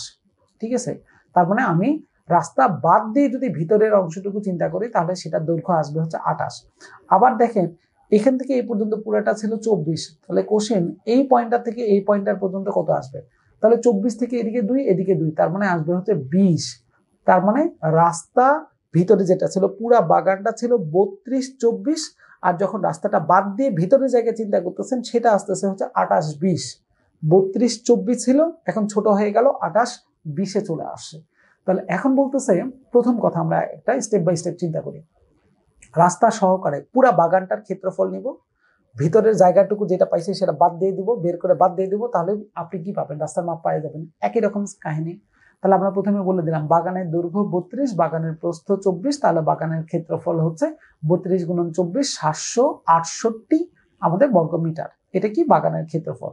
তারপরে পাইলাম রাস্তা বাদে বাগানের দৈর্ঘ্য, রাস্তাটা বাদ দিব, রাস্তা বাদ দিব কোন দিকে, ডানেও বাদ বামেও বাদ, তার মানে 2 2 4 বাদ 28 মিটার আমরা পাইলাম রাস্তা বাদে বাগানের দৈর্ঘ্য। রাস্তা বাদে বাগানের প্রস্থ দরকার, প্রস্থ আগে আমাদের ছিল 24, তাহলে উপরেও বাদ 2 নিচেও 2 বাদ, তাহলে 24 থেকে 2 বিয়োগ 2 মানে হচ্ছে 20 আসলো। তাহলে রাস্তা বাদে দৈর্ঘ্য, রাস্তা বাদে দৈর্ঘ্য, রাস্তা বাদে প্রস্থ, তাহলে রাস্তা বাদে বাগানের ক্ষেত্রফল পাওয়া গেছে। তাহলে ক্ষেত্রফল দৈর্ঘ্য গুণন প্রস্থ আসলো হচ্ছে 560 বর্গমিটার। তাহলে দেখেন এইটা ছিল রাস্তা সহ 768, আর আমরা যেটা পাইলাম এখন সেটা হচ্ছে রাস্তা বাদ দিয়ে ভিতরের জায়গা। তাহলে পুরা জায়গা থেকে রাস্তা বাদ দিয়ে, এটা যদি বাদ দিয়ে দেন তাহলে তো রাস্তাটার ক্ষেত্রফল পেয়ে যাবেন। তার মানে আমরা পেয়ে গেলাম শুধু রাস্তার ক্ষেত্রফল হচ্ছে 768 বিয়োগ এত, তার মানে এত বর্গমিটার। এখন যদি এইটারও আবার টাকা পয়সার কথা বলতো, যে তাহলে বলা থাকতো প্রতি বর্গমিটারে খরচ হবে এত টাকা, তাহলে আপনি বলেন রাস্তাটা বাদাই করতে কত খরচ। তো খরচের কথাটা থাকুক আর না থাকুক, রাস্তার ক্ষেত্রফলটা তো আগে বের করতে হবে, তাই না? তাহলে সেটার ক্ষেত্রফল বের করার সিস্টেমটাও আমরা এখান থেকে দেখে নিলাম। তাহলে আশা করি এখন এই ধরনের রাস্তা বেসমেন্টের যে কোশ্চেনগুলো আসবে, এটা আসলে আপনাদের আর সমস্যা হওয়ার কথা নয়, আপনারা ইজিলি মনে হয় এখান থেকে সলভ করে নিতে পারবেন, তাই না ব্যাপারটা? ওকে, তাহলে এটা আমরা বুঝে গেলাম যে এটা কিভাবে আমরা সলভ করব। তাহলে এখন চলেন আমরা একটা কোশ্চেন কিন্তু ছেড়ে রেখে আসছিলাম, কারণ আগে আমরা বলছিলাম যে রাস্তার ব্যাপার স্যাপারগুলো আগে শেষ করব, তারপরে হচ্ছে আমরা অন্যদিকে যাব। এখন আসেন একটু অন্যদিকে যাওয়ার কোশ্চেন, যদি এটা আয়তাকার বাগান নিয়েই কথা। ঠিক আছে, আমি একটা বাগানের কনসেপ্টটা দেওয়ার চেষ্টা করতেছি এই কারণে যে এটার কনসেপ্টটা পাইলে এই রিলেটেড যে ধরনের কোশ্চেনগুলো আসতে পারে সেগুলো সবই হচ্ছে ইনশাল্লাহ আপনারা পারবেন, ওটা নিয়ে আর সমস্যা হবে না। কিন্তু ওই যে কনসেপ্টটার জন্য যে কত রকম ভাবে একটা জিনিস এই দিক ওই দিক যাচ্ছে, ওভারল্যাপ কেন হচ্ছে, ওভারল্যাপ কখন হবে, এই জিনিসগুলো হচ্ছে আমরা একটু বোঝার চেষ্টা করব। চলে আসলাম 2 নম্বরে। একটি আয়তাকার বাগানের দৈর্ঘ্য প্রস্থ উভয়কে 20% বৃদ্ধি করলে তার ক্ষেত্রফল কত পার্সেন্ট বৃদ্ধি পাবে, চোখ বন্ধ করে, সেটা হচ্ছে আমাদের পিলির কোশ্চেন। এটা 100% একটা পিলির কোশ্চেন। কিন্তু সমস্যাটা বেঁধে যায় কোথায়, সমস্যাটা বেঁধে যায় যখন আমরা এই কোশ্চেনটা রিটেনে যদি কখনো পাই 28তম বিসিএস এর মতন, এটা পরে আসবে না এরকম আপনার কথা নয়। এই কোশ্চেনটা কিন্তু একবার আপনার ব্যাংকের রিটেনের পরীক্ষাতেও কিন্তু আসছিল। দ্যাটস ওয়াই আমরা একটু এই কোশ্চেনটাকে সামনে নিয়ে আসছে আপনাদের যারা 41তম বিসিএস এর পরীক্ষা এখন যারা দিচ্ছেন তাদের একটু সামনে আমরা নিয়ে আসছি। কেন? এই 41তমর জন্য এই ধরনের কোশ্চেনগুলো আমাদের ইম্পর্টেন্ট হইতেই পারে, ঠিক আছে? এই কারণে আমরা একটু সামনে নিয়ে আসছি, কারণ রিসেন্ট কিছু ব্যাংকের পরীক্ষাগুলোর মধ্যেও এইরকম রিটেন একটা কোশ্চেন আমি পাইছিলাম যেখানে হচ্ছে প্রিলির কোশ্চেনটা রিটেনে দিয়ে দিচ্ছে তারা। তাহলে এটা তো বলা যাবে না 28তম বিসিএস এ আসছে মানে যে হবে না তা তো নয়। আমাদের প্রিভিয়াস রেকর্ড তো এরকমও দেখছি যে 21-এর কোশ্চেন চলে আসছে 35-36-এ এরকম। তার মানে 10-15টা বিসিএস পরেও হচ্ছে কোশ্চেনগুলো রিপিট হইতেই পারে, বলাই যাবে না। এটা ডিরেক্ট না হোক অন্তত প্যাটার্ন তো রিপিট হইতেই পারে। আমরা এটা বললাম যে পিলির কোশ্চেন কেন, কারণ পিলিতে আমরা একটা বিখ্যাত ফর্মুলা শিখছিলাম। ফর্মুলাটা ছিল এরকম যে plus minus P plus minus Q তারপরে plus minus P Q divided by হচ্ছে 100, ঠিক আছে? এরকম একটা বিখ্যাত ফর্মুলা আমরা পাইছিলাম।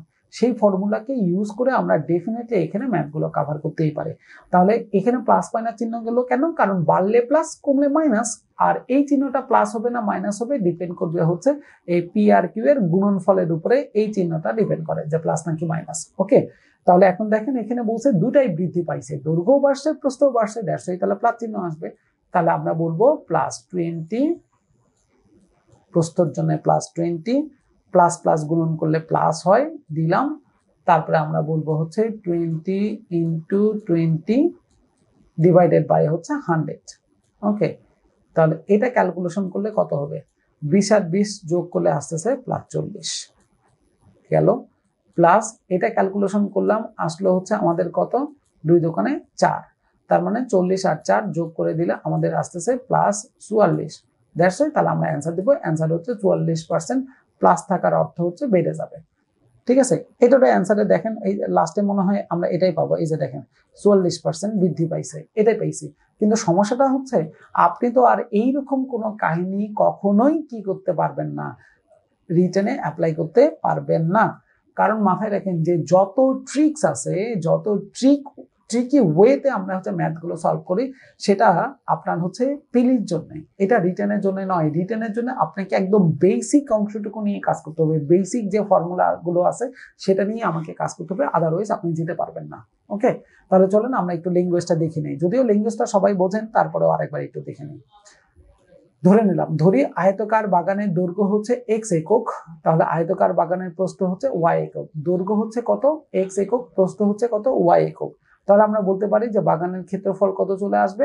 x গুণন y একক। কোনো সমস্যা নেই। এখন আমরা ধীরে ধীরে স্টেপে সামনের দিকে আগাবো, স্টেপটাকে সামনের দিকে নিয়ে যাব।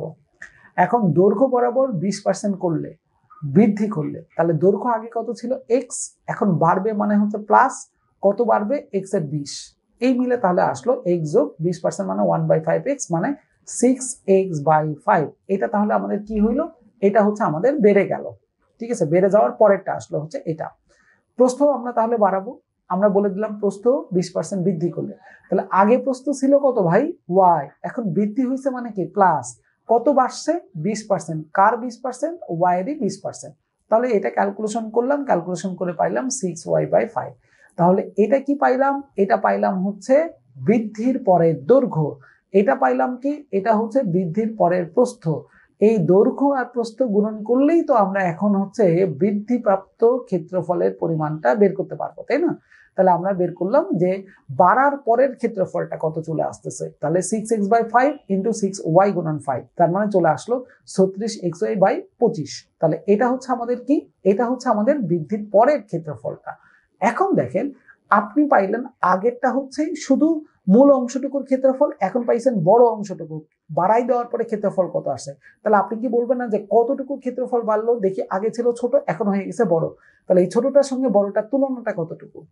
আসলো হচ্ছে আমাদের 36xy/25, আগে ছিল হচ্ছে xy। এই দুইটা জিনিস এখন কম্পেয়ার আমরা যাব, কম্পেয়ার করি একটু। xy আর এখানে হচ্ছে সরি এটা নয়, xy এর সঙ্গে কম্পেয়ার করব হচ্ছে 36xy/25, কারণ এই xy ছিল আগেকার ক্ষেত্রফল আর 36xy/25 হচ্ছে এখনকার ক্ষেত্রফল বৃদ্ধির পরে। তাহলে আমরা দেখি বৃদ্ধি পাইছে কত। তাহলে বর্তমান ক্ষেত্রফল থেকে আগের ক্ষেত্রফল বিয়োগ করলে ক্ষেত্রফল বৃদ্ধি পাইছে কতটুকু সেটা পেয়ে যাব। তাহলে ক্ষেত্রফল বৃদ্ধি পাইছে, বিয়োগ করলাম, করে আসলো 11x/25। এখন কোশ্চেন, ভাই আপনার যেটা বাড়লো সেটা কোথা থেকে বাড়লো? আগেরটার চাইতে বাড়ছে। তাহলে আগে কত ছিল আমাদের? আগে ছিল হচ্ছে xy, দেখেন এই যে xy, এই xy থেকেই বাড়ছে হচ্ছে কত আমাদের 11xy/25। তাহলে সেটাকেই লিখবো, এটা থেকেই তো আমরা যাবো শতকরা কত, তাই না? তাহলে আমরা বলবো এই যে এখানে, সুতরাং xy আগেকার ক্ষেত্রফল, সেখান থেকে বাড়লো কত? 11xy/25। তাহলে একে কত বাড়বে, 100 কত বাড়বে, আর কিচ্ছু নাই, এই সেই ক্যালকুলেশন করে আমরা পাইলাম 44। এটা আগেই বলে দেওয়া হয়েছিল, কারণ এখানে পার্সেন্টেজ যখন বের করতে বসে 100 এর জন্য পার্সেন্টেজ চিহ্ন এখানে দেব না, নিচের লাইনে লিখবো সেটা, কারণ এটা সংখ্যায় থাকবে এখানে। তাহলে আমরা বলবো যে সুতরাং ক্ষেত্রফল বৃদ্ধি পাইছে 44%, বৃদ্ধি পাইছে 44%, অ্যান্সার বলে দিলাম 44%। কমপ্লিট, ডান। তাহলে আমাদের এটা, তাহলে এই ধরনের অঙ্কগুলো আমরা একটু বুঝে গেলাম যে পিডি বেসমেন্টের কোশ্চেন মানেই যে সেটা সবসময় পিডিতে হবে এরকম কোনো মানে নাই।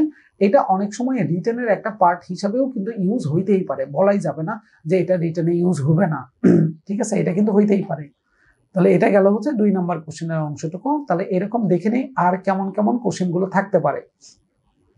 যেমন আমরা এটা একটু আগেকার হইলেও আমাদের কোশ্চেনটা একটু দেখা দরকার।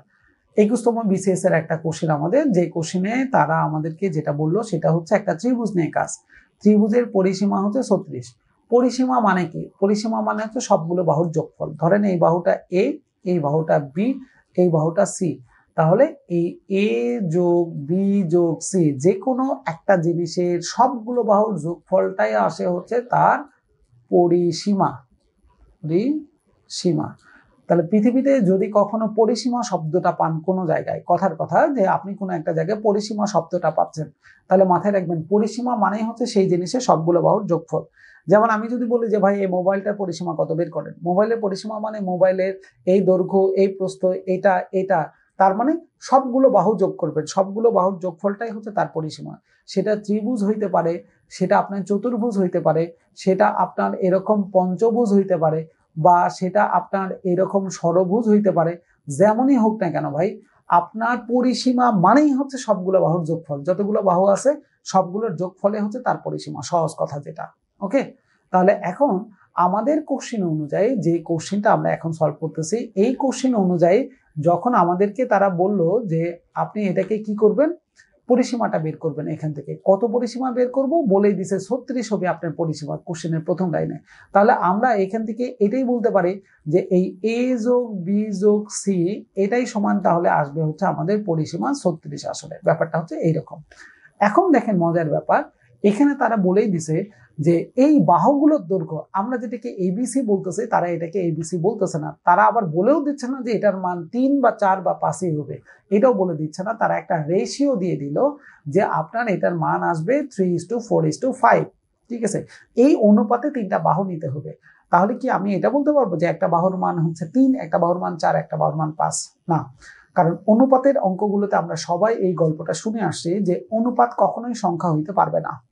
তাহলে এটাকে আমরা কি আকারে বলতে পারি? আমরা বলতে পারি ভাগ আকারে, যে প্রথম বাহুটা হচ্ছে 3 ভাগ, তারপর এটা 4 ভাগ, তারপর এটা 5 ভাগ।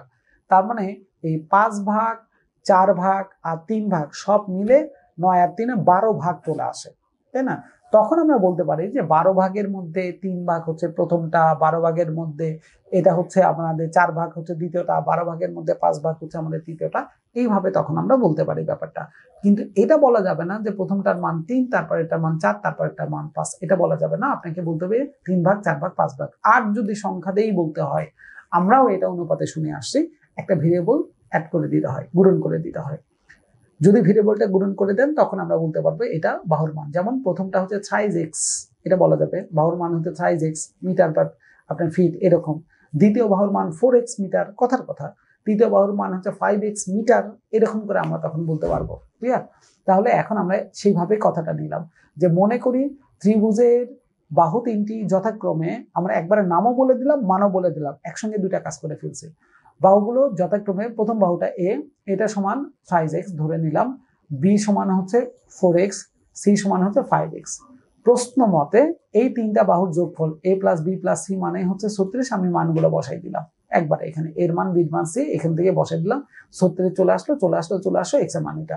এটা আর সাইড নোট আপনার দেখানোর দরকার হয় না যে এ সমান কত, বি সমান কত বা সি সমান কত, এটা আপনাকে লিখে দেখাইতে হবে না, আলাদা করে আপনাকে লিখতে হবে না, ঠিক আছে। ওকে, যেহেতু এটার পরের অংশেই আমরা ইউজ করতেছি এই জন্য এটা লিখতে হবে না। কিন্তু এটা যদি আরো অনেক দূরে যায়, দূরে কোথাও আরো 10টা-15টা লাইন পরে যায় যদি আমি ইউজ করতাম, তাহলে সেখানে ডেফিনেটলি আপনাকে কি করতে হতো, আপনাকে এইখানে তখন সোর্স দেখাইতে হতো যে আপনি কোন সোর্স থেকে এটা করছেন, সোর্স অনেক আগে। কিন্তু যেহেতু সোর্সটা আপনি প্রথমেই ইউজ করতেছেন এবং তারপরেই আপনি কি করতেছেন, এই সোর্সের ব্যবহার করতেছেন, তখন আর এটা না লিখলেও চলে, এটা একদম রিসেন্ট ইনিশিয়াল স্টেজেই আমাদের চলে আসছে।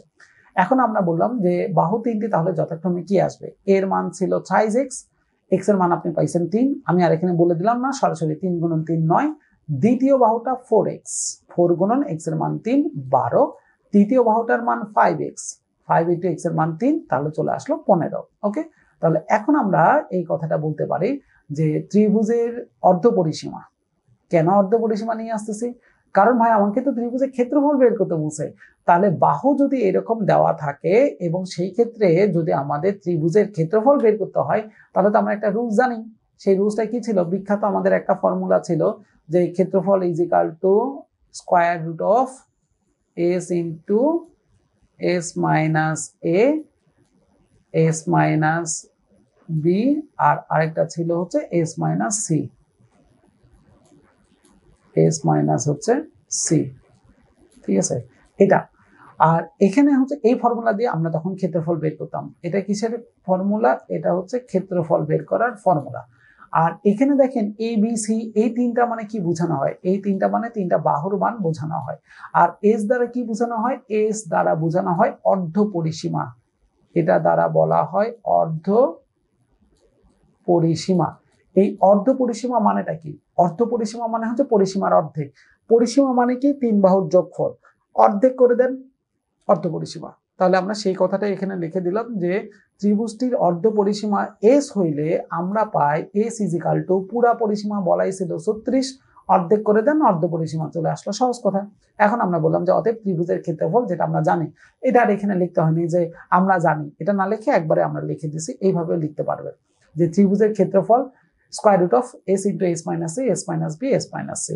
S means 18, A means 9, B means 12, C means 15। আমরা মানগুলো বসাই দিয়ে পাইলাম হচ্ছে 54 বর্গমিটার। সুন্দর করে আমাদের অ্যান্সারও চলে আসলো, অ্যান্সার হচ্ছে 54 বর্গমিটার। শেষ, আমাদের কাজটা কমপ্লিট হয়ে গেল। তাহলে এটা হচ্ছে মোটামুটি আমাদের এই অংশটুকুর কাজটা, যে আপনি কিভাবে কমপ্লিট করবেন। ওকে, এখন দেখেন যে যদি কখনো এইরকম হয়ে যায়, পরের কোশ্চেন আমরা একটু চলে আসি, চেহারাটা একটু দেখেন, সেখানে আমরা কয়েকটা জিনিস একটু খেয়াল করি, দেখি আমরা বুঝি কিনা। আমাদের বোঝার সুবিধার জন্য আমরা একটা কাজ করি, আমরা একটা পেজকে একটু নিলাম আমাদের কাজের সুবিধার জন্য। ধরেন এটা একটা পেজ, এই পেজটাকে, এটা একটা পেজ, এই পেজটাকে আমি একটা বৃত্তর মতন করে একটা শেপ চিন্তা করি, ঠিক আছে। ধরেন আমি একটু কেটে নেই দেখার সুবিধার জন্য, বোঝার সুবিধার জন্য। এটা একটা শেপ আমরা নিলাম, এরকম একটা শেপ, যেটা ধরেন একটা বৃত্তর মতন, এটা মনে হয় দেখা যাচ্ছে যে একটা বৃত্ত, তাই না, এরকম একটা বৃত্ত। এখন এই বৃত্তটাকে আমরা এখন কি করব, তারা প্রথমে বলে দিছে 28 সেন্টিমিটার ব্যাসের একটি অর্ধবৃত্ত, অর্ধবৃত্তাকার ধাতু। তার মানে বৃত্তটাকে পুরোটা নেওয়া যাবে না, তাহলে কি করতে হবে, অর্ধেক করে দিতে হবে। আমরা বৃত্তটাকে কেটে দিচ্ছি, ঠিক আছে। ধরেন এই বৃত্তটাকে আমরা এখন কেটে ফেললাম, বৃত্ত আর নাই, ঠিক মাঝ বরাবর আমরা কেটে ফেললাম। তাহলে এটাকে এখন আমরা কি বলতে পারি, অর্ধবৃত্ত। এই যে দেখেন অর্ধেক, তাই না ব্যাপারটা। এই অর্ধবৃত্তটার ব্যাস বলছে, পুরাটা হচ্ছে ব্যাস আমাদের, তাই না, এই ব্যাসের মানটা হচ্ছে 28। আচ্ছা থাকলো।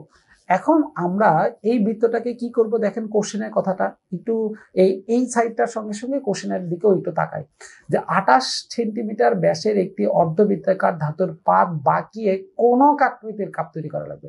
তার মানে এই শেপটাকে যেটা ছিল সেটাকে আপনাকে কি করতে হবে, এরকম করে কোণের মতন করে চিন্তা করতে হবে। এই যে দেখেন একটা কোণ, এই যে এরকম, এই যে কোণটা দেখতে পাচ্ছেন, এরকম কোন আকৃতির একটা শেপ বানাইতে হবে। কি দিয়ে শেপ বানাইতে হবে, এই যে অর্ধবৃত্ত ছিল সেটাকেই এরকম করে বাঁকাই দিয়ে আমাদের কোণটা বানাইতে হবে, এইরকম হচ্ছে কোণ, ঠিক আছে। এখন ধরেন এই যে শেপটার মধ্যে এই অর্ধবৃত্তটার একটা সাইডে আমরা দিলাম হচ্ছে নাম এ, ধরেন এই সাইডটার নাম দিলাম হচ্ছে আমরা এ নাম, এটার মতন। এই যে দেখেন এখানে চিত্রে এই পাশে কি দেওয়া আছে এ, মাঝখানের পয়েন্টটার নাম দিলাম আমরা হচ্ছে ও, এটা এ এটা ও, এই পয়েন্টটার নাম দিলাম বি, আর একদম টপে দেখেন এই যে মাথার মধ্যে টপে দেওয়া আছে সি, এরকম করে সি দিলাম। তাহলে এই পয়েন্টটার নাম দিলাম হচ্ছে আমরা এ, এটা হচ্ছে আমাদের ও, এটা হচ্ছে বি, আর একদম টপ হচ্ছে সি। কার মতন করে? এই যে আমাদের ফিগারটার মতন করে, এই যে ফিগারটা আমরা এখন দেখতে পাচ্ছি, এই ফিগারটার মতন করে আমরা কি করলাম, আমরা এখানে একটা শেপ তৈরি করলাম বোঝার সুবিধার জন্য, যাতে ভিজুয়ালাইজড হয়। তাহলে এখানে কি ছিল, এ ছিল, ও ছিল, বি ছিল, উপরে সি। তাহলে এখন খেয়াল করেন তো, এটাকে যখন আমি মুড়াই দিব, এরকম করে মুড়াই দিব, তাহলে এই প্রান্ত আর এই প্রান্ত অর্থাৎ এ বি কি এক জায়গায় হয়ে যাবে না? এই যে দেখেন এ বি এক জায়গায় হয়ে গেছে, দেখেন এ আর বি ছিল এটা এক জায়গায়, তার মানে এ বি এক জায়গায় হবে।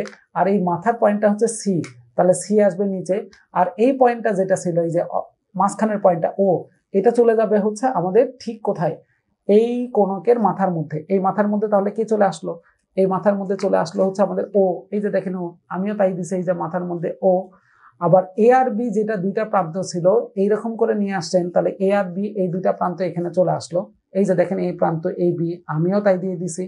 আর এই সিটা ছিল হচ্ছে আমাদের কোণকের ঠিক অপোজিটটা, এই অপোজিট প্রান্ত, এই বিটা যেটা ছিল ঠিক তার অপোজিটেই হচ্ছে ছিল কে, সি, এই যে দেখেন নিচে ছিল সি, সেটাই হচ্ছে আমাদের এই কোণকের ভূমির আরেকটা পাশ, এই যে দেখেন আরেকটা পাশ, এই বিটা অপোজিটটা সি।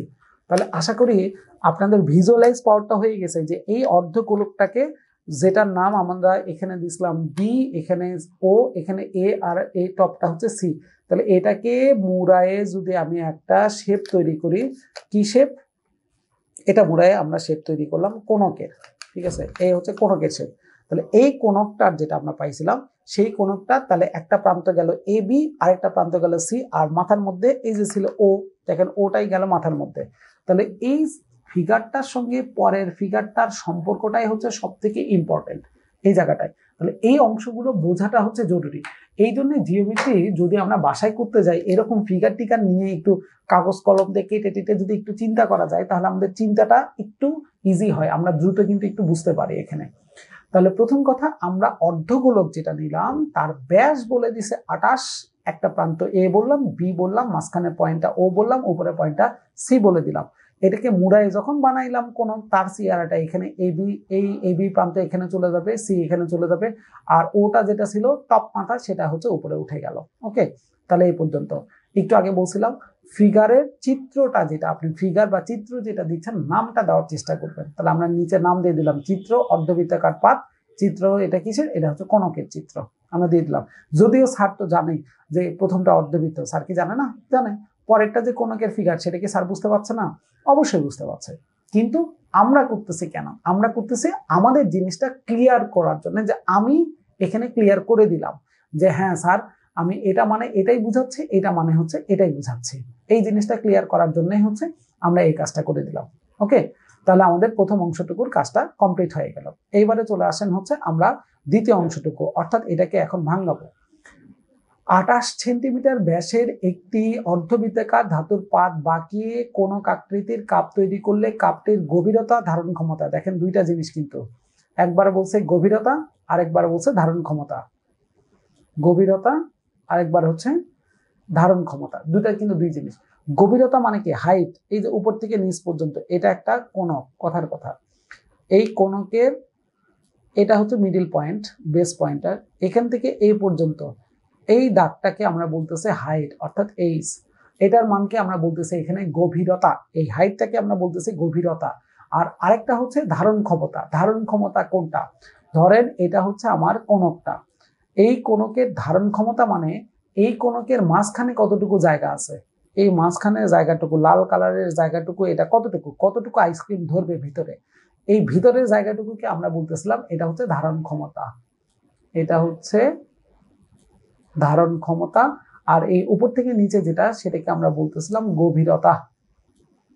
গভীরতা তার মানে আমাদের কোণকের কয়টা জিনিস বের করতে হবে, এইবারে একটা একটা করে স্টেপ আমাদের বের করতে হবে। ফিগার অনুযায়ী এইচ এর মান, এইচ এর মান পাইলেই তো আপনি বলতে পারবেন গভীরতা। আর আরেকটা হচ্ছে কোণকের মাঝখানে জায়গা, মানে সেটাকে আমরা বলি হচ্ছে আয়তন। একটা রুমে, এই যে আমি রুমটার মধ্যে বসে আছি, এই রুমটার ভিতরে কতটুকু জায়গা আছে, এটাকে বলা হচ্ছে আয়তন। ঠিক আছে, তাহলে একটা কোণক, একটা কোণ আইসক্রিম, এই কোণকটা ধরেন এটাই হচ্ছে আমাদের কোণক, এই কোণকটার ভিতরে কতটুকু জায়গা আছে, এই কোণকটার, এই যে কোণক এটা দেখতে পাচ্ছেন, এই কোণকটার মাঝখানে কতটুকু জায়গা আছে, এই জায়গাটুকুকে আমরা বলতেছিলাম তার আয়তন। আর যেটা আয়তন সেটাই হচ্ছে তার ধারণ ক্ষমতা ডেফিনেটলি। তার মানে এরা ডিরেক্ট আপনাকে বলতেছে না যে আয়তন বের করেন, এরা আয়তনের একটা সমর্থক শব্দ ব্যবহার করতেছে, সেটা হচ্ছে কি ধারণ ক্ষমতা। তাহলে ধারণ ক্ষমতাও হচ্ছে আমাদের আয়তন ইকুয়াল এটা। ঠিক আছে, ওকে। তাহলে আমরা এখন স্টেপ বাই স্টেপ কাজ করা শুরু করে দিব, যে দেখি আমাদের কি ছিল আর আমরা কি নিয়ে কাজ করব এখানে। তাহলে প্রথমটা দিলাম আমরা, যে দেয়া আছে, কি দেয়া আছে, অর্ধবৃত্তাকার ধাতুর পাতের ব্যাস হচ্ছে 28 সেন্টিমিটার। ব্যাস যদি 28 হয়, ব্যাসার্ধ অবশ্যই কি হয়, অর্ধেক, সেটা আমরা জানি। অর্ধবৃত্তাকার ধাতুর পাতের ব্যাসার্ধ হচ্ছে 28/2, তার মানে হচ্ছে 14 সেন্টিমিটার। এই 14 কার ফিগার অনুযায়ী একটু তাকান, এই ছোট আর হচ্ছে আমাদের অর্ধবৃত্তাকার বৃত্তের ব্যাসার্ধ। তার মানে আমি 14 পাশে লিখে দিলাম, অতএব আর ইজ ইকাল টু 14, আমরা এইভাবে একটু দিয়ে দিলাম। তাহলে এখন যেহেতু আমরা এই জায়গাটায় 8 আর ইজ ইকাল টু 14 আমরা লিখতে পারছি, সেটা হচ্ছে আমাদের এই অর্ধবৃত্তর যে অংশটুকু ছিল সেটা নিয়ে কাজ। এখন আমাদের দরকার হচ্ছে এটার পরিধিটা, কারণ এই অর্ধবৃত্ত যেটা ছিল, একটু খেয়াল করে দেখেন, এটার যে পরিধির প্রান্তটুকু ছিল, এই যে বাইরেরটুকু কি আমরা কি বলি, পরিধি। এই পরিধিটাই হচ্ছে আমাদের কি ছিল, আমাদের এই কোণকের, একটু খেয়াল করে দেখেন, ভূমির পরিধি। কিন্তু যেটা অর্ধবৃত্তের পরিধি, বাইরের অংশটুকু যেটা আমাদের পরিধি ছিল, এই পরিধির অংশটুকু যেটা, এই যে অর্ধবৃত্ত, সেই অংশটুকুই হচ্ছে আমাদের এই কোণকের হচ্ছে বাইরের অংশটুকু। অর্থাৎ কোণকের হচ্ছে আমাদের কিসের অংশ, কোণকেরও হচ্ছে আমাদের ভূমিটা যেটা আছে, বেসমেন্ট যেটা আছে, তার পরিধির অংশ। তাহলে আমরা বলতে পারি অর্ধবৃত্তের পরিধি আর কোণকের ভূমির পরিধি সেম মাপ আমাদের। ওকে, তাহলে আমরা তাই করবো এখন। অর্ধবৃত্ত ধাতুর পরিধি, আমরা একটা বৃত্তের, পুরা বৃত্তের পরিধি কি জানি, 2πr, এটা তো আমরা জানি। তাহলে অর্ধবৃত্ত যদি হয় তাহলে 2 দ্বারা ভাগ হয়ে যাবে, তাহলে 2 দ্বারা ভাগ হয়ে গেল। আমরা এখানে পায়ের মান বসাই দিলাম। তবে সাবধান, এই যে পায়ের মানটা আমরা এখানে বসাইছি সেটা কিন্তু অ্যাকুরেট না, কারণ 22/60 পায়ের কোনো অরিজিনাল মান নয়। পায়ের অরিজিনাল মান হচ্ছে আপনার অবশ্যই 3.1415 something dot dot dot dot dot বলতে বলতে শেষ করতে পারবেন না, এটা হচ্ছে অরিজিনাল মান। কিন্তু আমরা কাছাকাছি মানটা চিন্তা করার জন্য এই যে 22/7 যেটাকে বলি, এটা অবশ্যই আপনার কি বলা উচিত, আপনাকে বলা উচিত প্রায়। এই মানটা কিন্তু অ্যাকুরেট না, এটা হচ্ছে কাছাকাছি প্রায় একটা মান। এই কারণে দেখেন আমি কিন্তু সাইডে পাই ইজ ইকাল টু 22/7 লিখে নিচে আবার হচ্ছে প্রায় লিখে দিছি। এটা একটু সাবধান রাখবেন। ডেফিনেটলি এই কাজটা করবেন, আগে যারা করেন নাই এখন একটু করার চেষ্টা করবেন। একটু হয়তো লিখতে হচ্ছে বেশি, কিন্তু লেখেন ভাই, প্র্যাকটিস করেন, লেখেন। আপনি যখন একটা জিনিসে পারফেকশন পেয়ে যাবেন, বিশ্বাস করেন আপনি এই জিনিসগুলো ছেড়ে আসতে পারবেন না। কেন? কারণ ছেড়ে দিতে গেলে আপনার মনের ভিতরে খুঁতখুত করবে যে আমি এখানে এটা বাদ দিলাম, এটা এই জায়গাটা বাদ দিলাম, পারবেন না তখন ছেড়ে দিতে। কিন্তু সেই পারাটার জন্য আপনার প্র্যাকটিসটা হচ্ছে জরুরি, আপনার মাথায় এই জিনিসগুলো নিয়ে আসা জরুরি, যে আমি যা লিখতেছি সেটার পারফেকশন কি ঠিক মতো হচ্ছে কিনা। পারফেকশন এখানে একটা বড় ফ্যাক্টর। আমরা শুধু কোশ্চিন সমাধান করতেছি না ভাই, একটা বই আপনি কিনে নিয়ে চলে যান না কেন বাসায়, আপনি একটা বইয়ের দোকান থেকে বই কিনে নিয়ে যান রিটেনের। আমরা কি এই জিনিসগুলো, কোশ্চিনগুলো কি মঙ্গল গ্রহ থেকে আনছি? না, এই জিনিসগুলো তো একটা বইয়েরই তো একটা অংশ, তাই না? কিন্তু আমরা যেটা বইতে পাই না সেই জিনিসগুলো নিয়ে কথা বলতেছে। একটা বইতে সলিউশন আছে, আপনি বাসায় যে একটা বই পড়েন, আপনার সলিউশন আসতে বাধ্য, কেন আসবে না ভাই, 100% আসবে। কিন্তু একটা বই তো আপনাকে এই জায়গাগুলোর কথা মাথাতে ক্লিক করে দিচ্ছেন না যে ভাই এই জিনিসটা আপনি করবেন, এটা অনেকে করে না, এটা আপনার লাগবে। এই জায়গাগুলো হচ্ছে একটা বড় ফ্যাক্টর। এই জন্য অবশ্যই আমাদের ক্লাসের এই ছোটখাটো কথাগুলো, আমরা ক্লাসটা শুধুমাত্র সলিউশনের জন্য করতেছি না, আমরা ক্লাসটা করতেছি পারফেকশনের জন্য। এই পারফেকশনটা হচ্ছে সব থেকে জরুরি।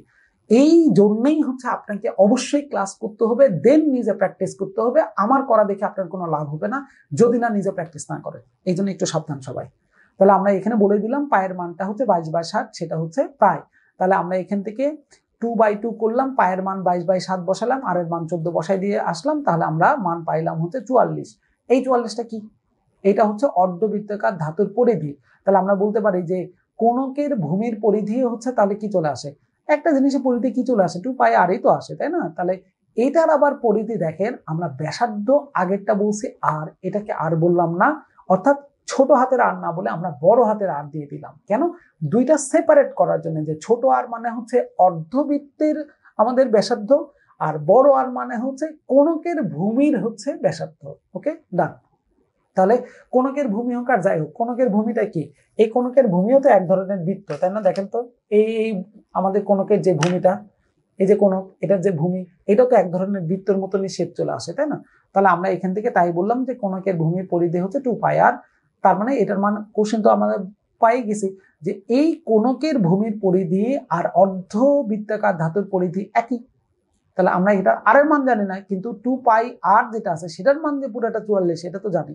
তাহলে এখান থেকে আমরা কি করলাম, এখান থেকে তাহলে আমরা r ইজিক্যাল টু তাহলে বের করে ফেললাম 2r, এখানে চলে আসলো, ভাগ হয়ে গেল 22 কে 2r দ্বারা ভাগ, তাহলে মানে 22 কে r দ্বারা ভাগ, পায়ের মান হচ্ছে আমাদের 22/7, উল্টাই গেল, নিচে আসে উল্টাই গেল, তাহলে উল্টাই গেল, সাইড আমরা লিখেও দিলাম পায়ের মান, তাহলে r এর মান পাইছি হচ্ছে 7। তাহলে 44/4 গুণন 7/22 কাটাকাটি করে পাইলাম শুধু 7। সেটা কার মান? এটা হচ্ছে কোণকের ভূমির পরিধি থেকে r এর মান পাইলাম, অর্থাৎ এই কোণকটার হচ্ছে আমাদের যে শেপটা আমরা এখান থেকে পাইছি, এই শেপটার ব্যাসার্ধটা আমি পেয়ে গেছি। এখন দেখেন পরের পেজে যখন আমি যাব, তাহলে আমরা একটু চিন্তা করি এখানে আমরা কি নিব। এখন আমরা একটু ফিগারটার কথা চিন্তা করি, ফিগারটা কেমন ছিল? এইরকম ছিল, এইরকম ছিল, এই প্রান্ত থেকে এই প্রান্ত পর্যন্ত এটা ছিল বড় আর, এই অংশটুকু ছিল এইচ, আর এইদিকে ঢালটা যেটা সেটা পাইছিলাম এল। ঠিক আছে, আচ্ছা এখন গেল। এখন দেখেন অর্ধবৃত্তাকার ধাতুর পাতের ব্যাসার্ধ এও বলেন বা ও বি বলেন, এটাই হচ্ছে কোণক আকৃতির কাপের তির্যক রেখা। আসলে কি তাই? দেখি চলেন একটু ওদের কথা অনুযায়ী। ওরা বলতেছে ব্যাসার্ধ, ব্যাসার্ধ হচ্ছে কোনটা? এই যে ও এ, এই যে দেখেন এই অংশটুকু হচ্ছে অর্ধবৃত্তাকার ব্যাসার্ধ, সেটা এ ও হইতে পারে, ও বি ও হইতে পারে। এই ব্যাসার্ধটাই তো দেখেন এই যে এ ও, এই যে এ বা বি ও, এই প্রান্তটা চলে আসছে। তাহলে আমরা কি বলতে পারি না যে ভাই এই অর্ধবৃত্তাকার শেপটার যে ব্যাসার্ধ সেটাই হচ্ছে এই কোণকের হচ্ছে একটা তির্যক অংশ। এই যে দেখেন এই এ ও, এটা আগে কি ছিল? এটা হচ্ছে আমাদের অর্ধবৃত্তর ব্যাস, এটা হচ্ছে ব্যাসার্ধ। আপনি যখন মুড়াই দিলেন এরকম করে, তাহলে এটাই কি আমাদের ঢালটা তৈরি হয়ে গেল না? এই যে ঢালটা, ঢালু, এই ঢালুটাই হচ্ছে তাহলে কি, এই ঢালুর মানটা হচ্ছে কতটুকু? এখান থেকে এতটুকু হচ্ছে ঢালুর মান। তাহলে আমরা বলতেই পারি যে অর্ধবৃত্ত যে অংশটুকু ছিল তার ব্যাসার্ধটাই হচ্ছে আমাদের এই কোণকের যে তির্যক রেখা, বাঁকা হয়ে যে রেখাটা আছে সেটারই মান, তাই না ব্যাপারটা? তাহলে আমরা এখান থেকে ডেফিনেটলি বলতেই পারি যে এই অর্ধবৃত্তের ব্যাসার্ধ যেটা আছে সেটা আর কোণক আকৃতির কাপের তির্যক রেখাটা হচ্ছে সমান। এই যে মাঝখানে সমান বলে দিছে, যেটার মান আমরা বলে দিলাম এল দ্বারা। তাহলে ওটার ব্যাসার্ধ কত ছিল? 14। তাহলে এই এল এর মানও আমি পাই গেছি, এল এর মানটাও ডেফিনেটলি কতই আসবে? 14ই আসবে। এগুলো হচ্ছে দেখেন ক্যালকুলেশন কিন্তু আমি করি নাই। শেপ, এই শেপের সঙ্গে এই শেপের তুলনাটা, এই রিলেশনটাই হচ্ছে এখানে সব থেকে বড় ফ্যাক্টর। এই যদি একবার রিলেশন করতে পারেন তাহলে আপনার জন্য কাজটা কমপ্লিট হয়ে যাবে, খুব ইজিলি তখন নিয়ে আসতে পারবেন। এখন দেখেন চিত্র অনুযায়ী ও বি ডি, ও কোথায় গেল? এই যে মাঝখানেটা, এটা যে ও ডি এ একটি সমকোণী ত্রিভুজ, ও ডি এ কোথায় গেল আমরা একটু দেখে নিই। এই যে ও, এই যে ডি, আর এটা হচ্ছে এ, ও ডি এ, তাই না? উপরে ছিল ও, এটা ডি, এটা এ। তাহলে আমরা একটু পরেরটাতে নিয়ে আসি। এটা ছিল ও পয়েন্ট, একটু অন্য মার্কিং করি, এটা হচ্ছে ও পয়েন্ট, এই প্রান্তটা হচ্ছে ডি, আর এটা ছিল হচ্ছে আমাদের এ। এই ও ডি এ, এটা তো ও ছিল না, ও হচ্ছে মাথার মধ্যে ছিল, ও ডি এ, এটা ডেফিনেটলি হাইট আঁকানো মানে কি 90 ডিগ্রি। তাহলে এটা একটা সমকোণী ত্রিভুজ, আমরা তাই বললাম ও ডি এ একটি সমকোণী ত্রিভুজ। আর সমকোণী ত্রিভুজ বললে তো একজন লাভ দিয়ে চলে আসে, সেটা কি? পিথাগোরাস। অতিভুজের বর্গ বাকি দুই বাহুর বর্গ। অতিভুজ হচ্ছে কোনটা? আমাদের এল। ঠিক আছে, তার মানে আমরা বলতে পারি যে ভূমির বর্গ যোগ লম্বের বর্গ সমান অতিভুজ। ভূমি মানে হচ্ছে কোনটা? ভূমি মানে হচ্ছে আমাদের এই যে বড় আর, এটা ও ডি মানে হচ্ছে বড় আর, এটা হচ্ছে আর স্কয়ার। লম্ব মানে হচ্ছে কোনটা? এইচ হচ্ছে আমাদের লম্ব, আর অতিভুজ হচ্ছে এল। আমরা তাই বললাম আর এর মান আমরা এখন বের করার এখানে এল এর মানটা আমরা বের করার চেষ্টা করবো, নাকি এইচ নাকি কোনটা সেটা এখন দেখে নিই একটু। আর এটা কোনটা আমরা জানি, এল কোনটা সেটাও জানি। আর এর মান আমরা আগে থেকে পেয়ে আসছি, আর এর মান হচ্ছে আমাদের কত ছিল? আর এর মান ছিল হচ্ছে 7, বের করছি, এখানে 14 পাইছে। তাহলে এইচ এর মান বের করবো, এই square is equal to R square, ওই পাশে গেল মাইনাস হয়ে গেল, এইচ ইজ ইকাল টু বর্গমূল হয়ে গেল, এল এর মান 14, 14 বর্গ বিয়োগ আর এর মান 7, 7 এর বর্গ আমরা সাইড নোট দিয়ে দিলাম, ক্যালকুলেশন করে বের করলাম 7√3, এটা হচ্ছে এইচ। তাহলে পাওয়া গেছে, এটাই তো হচ্ছে তাহলে গভীরতা। তাহলে আমরা বলতে পারি সুতরাং কোন আকৃতির কাপের গভীরতায় এইচ ইজ ইকাল টু এটা। একটা অ্যান্সার পাওয়া গেছে, কমপ্লিট। এবারে চলে আসেন সেকেন্ডটা, ফর্মুলা। আমাদের একটা কোণকের যখন আয়তন বের করি তার ফর্মুলা হচ্ছে 1/3 পাই আর স্কোয়ার এইচ, 1/3 পাই আর স্কোয়ার এইচ, এটা আমরা জানি। তাহলে আমরা বললাম কোন আকৃতি কাপের ধারণ ক্ষমতা ইজিক্যাল টু কাপের আয়তন, এটাও বলে দিলাম যে আয়তনটাই আসলে হচ্ছে ধারণ ক্ষমতাটা। তাহলে 1/3 পাই আর স্কোয়ার এইচ আমরা মানটান বসাই দিলাম, এত ঘন সেন্টিমিটার আমাদের চলে আসলো এই জায়গাটায়। তাহলে আমরা বলে দিলাম যে কোণকের গভীরতা হচ্ছে 7√3 সেন্টিমিটার এবং আয়তন হচ্ছে 622.37 এত ঘন সেন্টিমিটার। এই তাহলে গেল হচ্ছে আমাদের এই কোশ্চেনের অ্যান্সারটা। তাহলে এখন আশা করি এটা নিয়ে আর কারো খুব বেশি জটিল সমস্যার মধ্যে পড়তে হবে না, এটা ইজিলি আপনারা নিয়ে চলে আসতে পারবেন। ওকে, তাহলে এই গেল হচ্ছে মোটামুটি এই পর্যন্ত আমাদের পরিমিতি এবং হচ্ছে ঘনবস্তুর কাজগুলো। এইবারে চলে আসেন বিখ্যাত জিনিস, সেটা হচ্ছে ত্রিকোণমিতি। এটা দেখেই অনেকে কেন জানে লাফ দিয়ে ওঠেন। ভাই লাফ দিয়ে ওঠার কোনো দরকার নাই, আপনারা এই জিনিসগুলো আগে থেকে দেখে আসছেন, এখন নতুন করে আরেকবার একটু দেখার চেষ্টা করবো, জাস্ট এতটুকুই, অন্য কোনো কারণ নাই এখানে। তাহলে ত্রিকোণমিতির ক্ষেত্রে আমাদের কয়েকটা জিনিস অবশ্যই জানা প্রথম অবস্থায় জরুরি, খুবই জরুরি। সেটা হলো যে এই মানগুলো, যে সাইন 30 ডিগ্রি, কস 30 ডিগ্রি, সাইন 45 ডিগ্রি, ট্যান হচ্ছে 90 ডিগ্রি, এই 30, 60, 45, 90 এই পাঁচটা জিনিসের মান আমাদের একটু জানা দরকার, এই পাঁচটা জিনিস, ঠিক আছে। এবং এটার সঙ্গে এই অংশগুলো একটু দেখা দরকার। এই যে পাশে যে কস যদি 30 ডিগ্রি হয় তাহলে আমাদের 150 ডিগ্রি মানে 180 ডিগ্রি থেকে বাদ দিয়ে যা পাবো সেটা হচ্ছে এটা। যেমন আমরা একটু দেখে নিই যে কস 30 ডিগ্রির মান কত। কস 30 ডিগ্রির মান এখান থেকে পাচ্ছি, সরি, কস 30 ডিগ্রির মান আমরা পাইলাম হচ্ছে √3/2, √3/2। এখন যদি বলা হয়, দেখেন আমি যদি বলি যে কস 180 ডিগ্রি থেকে যদি 30 ডিগ্রি আমরা বাদ দিয়ে দেই তাহলে আমরা পাবো হচ্ছে কস 180 থেকে 30 বাদ দিয়ে দিলে 150 ডিগ্রি। তাহলে কস 150 ডিগ্রির মানটা কত আসবে? কথার কথা। তাহলে আপনি এই 150 ডিগ্রি কোথা থেকে নিয়ে আসছেন? 180 বিয়োগ 30 করে। তাহলে দেখেন তো এইদিকে তাকায় যে কস 180 বিয়োগ থিটা হইলে সেটা হচ্ছে মাইনাসের মান চলে আসে। তার মানে কি কস 30 ডিগ্রির মান যা আসবে কস 150 ডিগ্রির মান ঠিক তার উল্টাটা চলে আসবে, ঋণাত্মক আকার। উল্টা তো নয়, পজিটিভটা ঋণাত্মক হয়ে যাবে। তার মানে এটা আসবে হচ্ছে -√3/2 করে। তার মানে দেখেন আপনি এখান থেকে কস 150 ডিগ্রির মান ডিরেক্ট জানেন না, কিন্তু আপনি সম্পর্ক জানেন যে কস থিটার মান যা হয় সেটা যদি আমরা 180 ডিগ্রি থেকে বাদ দিয়ে দিই তাহলে যে মানটা আমি পাবো সেটা হচ্ছে নেগেটিভ হয়ে যাবে। তাহলে কস 30 ডিগ্রির মান যা, কস 150 ডিগ্রির মান হচ্ছে নেগেটিভ আকারে চলে আসবে। এই জিনিসগুলো আমাদের একটু এই রিলেশনগুলো দেখে নেওয়া দরকার। এই যে এখানে রিলেশনগুলো আমরা বলে দিছি, এই রিলেশনগুলো একবার একটু এখান থেকে দেখে নেবেন। আর এই চ্যাপ্টারটার এই প্রথম অংশটুকু মান যেটা সেটা সবাই জানেন, সেটা নিয়েও কোনো কথা নাই। এগুলো তো একদম পুরা আমরা টানা মুখস্থই হচ্ছে করে ফেলি। ইভেন এটার সঙ্গে আরেকটা জিনিস দরকার, সেটা হচ্ছে এই যে সূত্রগুলো, এই সূত্রগুলো দরকার। ওই যে সাইন এ প্লাস কস এ কি হবে, সাইন স্কোয়ার কস স্কোয়ার কি চলে আসবে, যেমন আমাদের বিখ্যাত ফর্মুলাগুলোর মধ্যে আছে sine square plus cos square is equal to 1 চলে আসে, তারপর 1 plus tan square is equal to 6 square চলে আসে। এই যে এই রিলেশনের সময় যে মানগুলো আমাদের দরকার হচ্ছে, সেই মানগুলো কোথায় ব্যবহার করব, এই ফর্মুলাগুলোর এই সূত্রের এই জায়গাগুলোতেই হচ্ছে আমাদের কি করতে হয়, আমাদের ব্যবহারগুলো করতে হচ্ছে। এটা এই কারণে আমাদের একটু সাবধান থাকতে হবে যে আমরা যখন এই জায়গাগুলোর ক্যালকুলেশন গুলো করার চেষ্টা করি তখন এই জিনিসগুলো আমাদের ডিগ্রির মানগুলো, ডিগ্রির সম্পর্কগুলো এবং সাইন বা কসের সঙ্গে সম্পর্কটা কি সেটাও আমাদের একটু অ্যাট এ গ্লান্স দেখে নেওয়া দরকার। আর ওই জিনিসটা মোটামুটি আমরা সবাই জানি, ছোটবেলা থেকে মনে হয় আমরা মোটামুটি সবাই করে আসছি। সেটা হইলো যে ধরেন এটা একটা পেজ, এই পেজটার মধ্যে আমরা একটু দেখার চেষ্টা করি যে এটা একটা ত্রিভুজ আঁকানো হইলো, ঠিক আছে, সরি, আমরা একটা ত্রিভুজ আঁকাই, ধরেন এরকম একটা ত্রিভুজ। এই ত্রিভুজের এটা হচ্ছে 90 ডিগ্রি। 90 ডিগ্রি বিপরীত বাহু সবসময় আমাদের কি হয়, অতিভুজ হয়। নিচে হচ্ছে আমাদের কি থাকে, ভূমি থাকে, আর উপরে থাকে হচ্ছে আমাদের এই অংশটুকুকে বলতেছে উচ্চতা। সাইন কস টেনের রিলেশন গুলো সবাই মনে হয় আমরা জানি, তাই না? যে ওই যে সাগরে লবণ অধিক, তার মানে কি sine is equal to sine theta is equal to আমাদের কি হয়, লম্ব বাই অতিভুজ। লবণ অধিক আমরা এরকম করে বলি না, সাগরে লবণ অধিক। আমরা ওই যে মজা করে ছোটবেলা থেকে এটা সবাই জানে, সাগরে লবণ অধিক মানে হচ্ছে সাগর মানে হচ্ছে সাইন, লবণ মানে লম্ব, অতিভুজ হচ্ছে এটা। তার মানে এটা সাইন থিটা ইজিক্যাল টু চলে আসে হচ্ছে লম্ব বাই অতিভুজ, ঠিক আছে। আবার দেখেন এটাও তো জানি কসের ক্ষেত্রে যে কবরে ভূত অধিক, এরকম আমরা বলি যে কবরে ভূত অধিক, তার মানে কবর মানে হচ্ছে cos θ।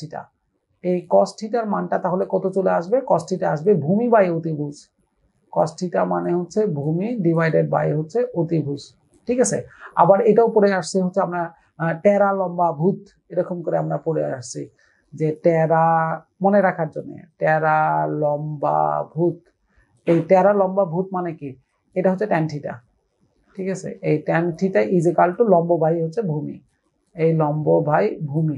এখন এই যে সম্পর্কগুলো sine theta is equal to কি হয়, cos theta is equal to কি হয়, আর tan theta is equal to বা কি হয়, এই জিনিসগুলো জানা থাকলে তিনটা জিনিস, একটা হচ্ছে সাইন থিটা কস থিটা কিভাবে বের করতেছে সেটা, সাইন থিটা কস থিটার মধ্যে সম্পর্ক, তাদের ডিগ্রির মান এবং ডিগ্রির মানের সঙ্গে যে ডিগ্রিগুলো আমরা পাবো না তার সঙ্গে রিলেশনটা কেমন চলে আসে, এই কয়টা জিনিস জানলে মোটামুটি এই চ্যাপ্টারগুলো আমাদের হাতের নাগালে চলে আসবে। জিনিস আগে যেমন আমরা যখন বীজগণিতের মান নির্ণয়ের অঙ্কগুলো করছিলাম তখন আমাদের কি জানা দরকার হয়েছিল? সূত্র। বীজগণিতের উপপাদ্য, সূত্র। বীজগণিতের লসাগু গসাগু করবেন তাও আপনাদের কি লাগবে? সূত্রই লাগতেছে। তার মানে এই সূত্রটার ইউজটা হচ্ছে জরুরি, এখানেও তাই। এই জিনিসগুলো আমাদের জানা দরকার। তিনটা জিনিস জানতে হচ্ছে, সাইন থিটা কস থিটা কিভাবে বের করব, সাইন 30 ডিগ্রি বিভিন্ন ডিগ্রির মানগুলো বের করা দরকার, যে ডিগ্রির মানগুলো দেওয়া নাই সেই অংশগুলো আমরা কিভাবে কভার করব সেটা একটু জানা দরকার।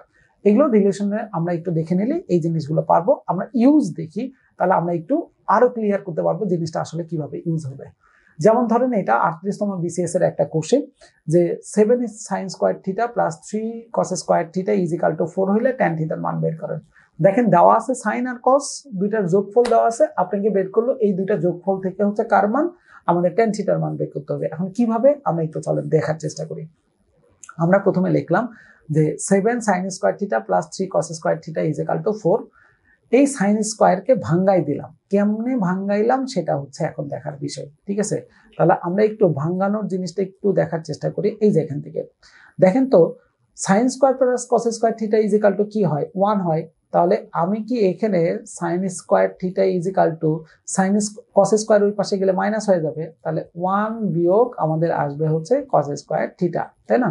তার মানে এই ফর্মুলায় কি নতুন করে মুখস্থ করব না, এটাই মূল ফর্মুলার অংশ যে sine square plus cos square is equal two 1 হয়। তাহলে সেখান থেকে আমরা এটা ইউজ করতেছি। তাহলে দেখেন আমাদের এখানেও তাই করলাম, সাইন স্কয়ারকে ভাঙাই দিয়ে 1 বিয়োগ কস স্কয়ার করলাম। কেন?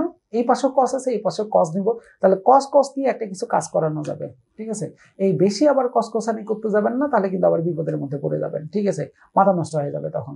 একটা একটা করে স্টেপ দেখেন, হ্যাঁ বেশি কস কসানি করা যাবে না। তাহলে আমরা একটা কস নিয়ে আসলাম এখান থেকে, 7 দ্বারা গুণন করে দিলাম, 7 7 দ্বারা গুণন করে দিলাম, এটা চলে আসলো plus 3 cos square theta is equal two 4। তাহলে এই দুটো যোগ বিয়োগ করে আমরা পাইলাম এই জায়গাটায় কত চলে আসতেছে আমাদের -4, আর 7 ওই পাশে চলে গেলে হচ্ছে -3, মাইনাস মাইনাস কাটাকাটি করে 4 cos square theta is equal two আমরা পেয়ে গেলাম 3, বাস ফাইন। এখন দেখেন এই cos স্কয়ার থিটার মান যেটা পাইছেন, তাহলে আমরা cos থিটার মান বের করি। তাহলে কি করব? বর্গমূল করব, বর্গ এই পাশে উঠে গেলে বর্গমূল √3/2। এখন কোশ্চেন, আপনি তো জানেন একটা জিনিসের বর্গমূল করলে তার মান চলে আসে দুইটা, এটা প্লাসও হইতে পারে, এটা মাইনাসও আমাদের হইতে পারে। তার মানে √9 বা 9 এর বর্গমূল করলে মান +3 হইতে পারে, +3 হইতে পারে, -3 হইতে পারে। এখন দেখেন তাহলে এখান থেকে যে cos square is equal two 3/4 আমরা বর্গমূল করলাম, 3 বর্গমূল 4 এর বর্গমূল 2 হইল। আগে প্লাস মাইনাস দিয়ে রাখছি কারণ এটা প্লাসও হইতে পারে মাইনাসও হইতে পারে, কোনটা হবে জানি না। তাহলে এখন আসেন √3/2 cos এর ক্ষেত্রে কোথায় আছে একটু দেখার চেষ্টা করি। এই যে cos এর ক্ষেত্রে দেখেন, আমরা একটু দেখে নিই, এটা একটু মুছে দিই দেখার সুবিধার জন্য। এই যে দেখেন cos এর ক্ষেত্রে √3/2 কোথায় আছে? √3/2 আছে হচ্ছে আমাদের 30 ডিগ্রি। এই যে cos, এই যে √3 এবং সেটা হচ্ছে কত ডিগ্রি? 30। তাহলে এটা যদি 30 ডিগ্রি হয় তাহলে সেটা তো মাইনাসও হইতে পারে। তাহলে যেহেতু প্লাস মাইনাসের চিহ্ন দিচ্ছেন, তাহলে মাইনাস হওয়া মানে কি? তাহলে আমরা এটা বিয়োগ করব হচ্ছে কোথা থেকে? 180 থেকে। তাহলে 180 থেকে 30 বাদ দিলে কত হয়? 150। তার মানে 150 এর মানটাও এটাই চলে আসবে, কিন্তু আগে একটা কি চিহ্ন দেওয়া লাগবে? মাইনাস।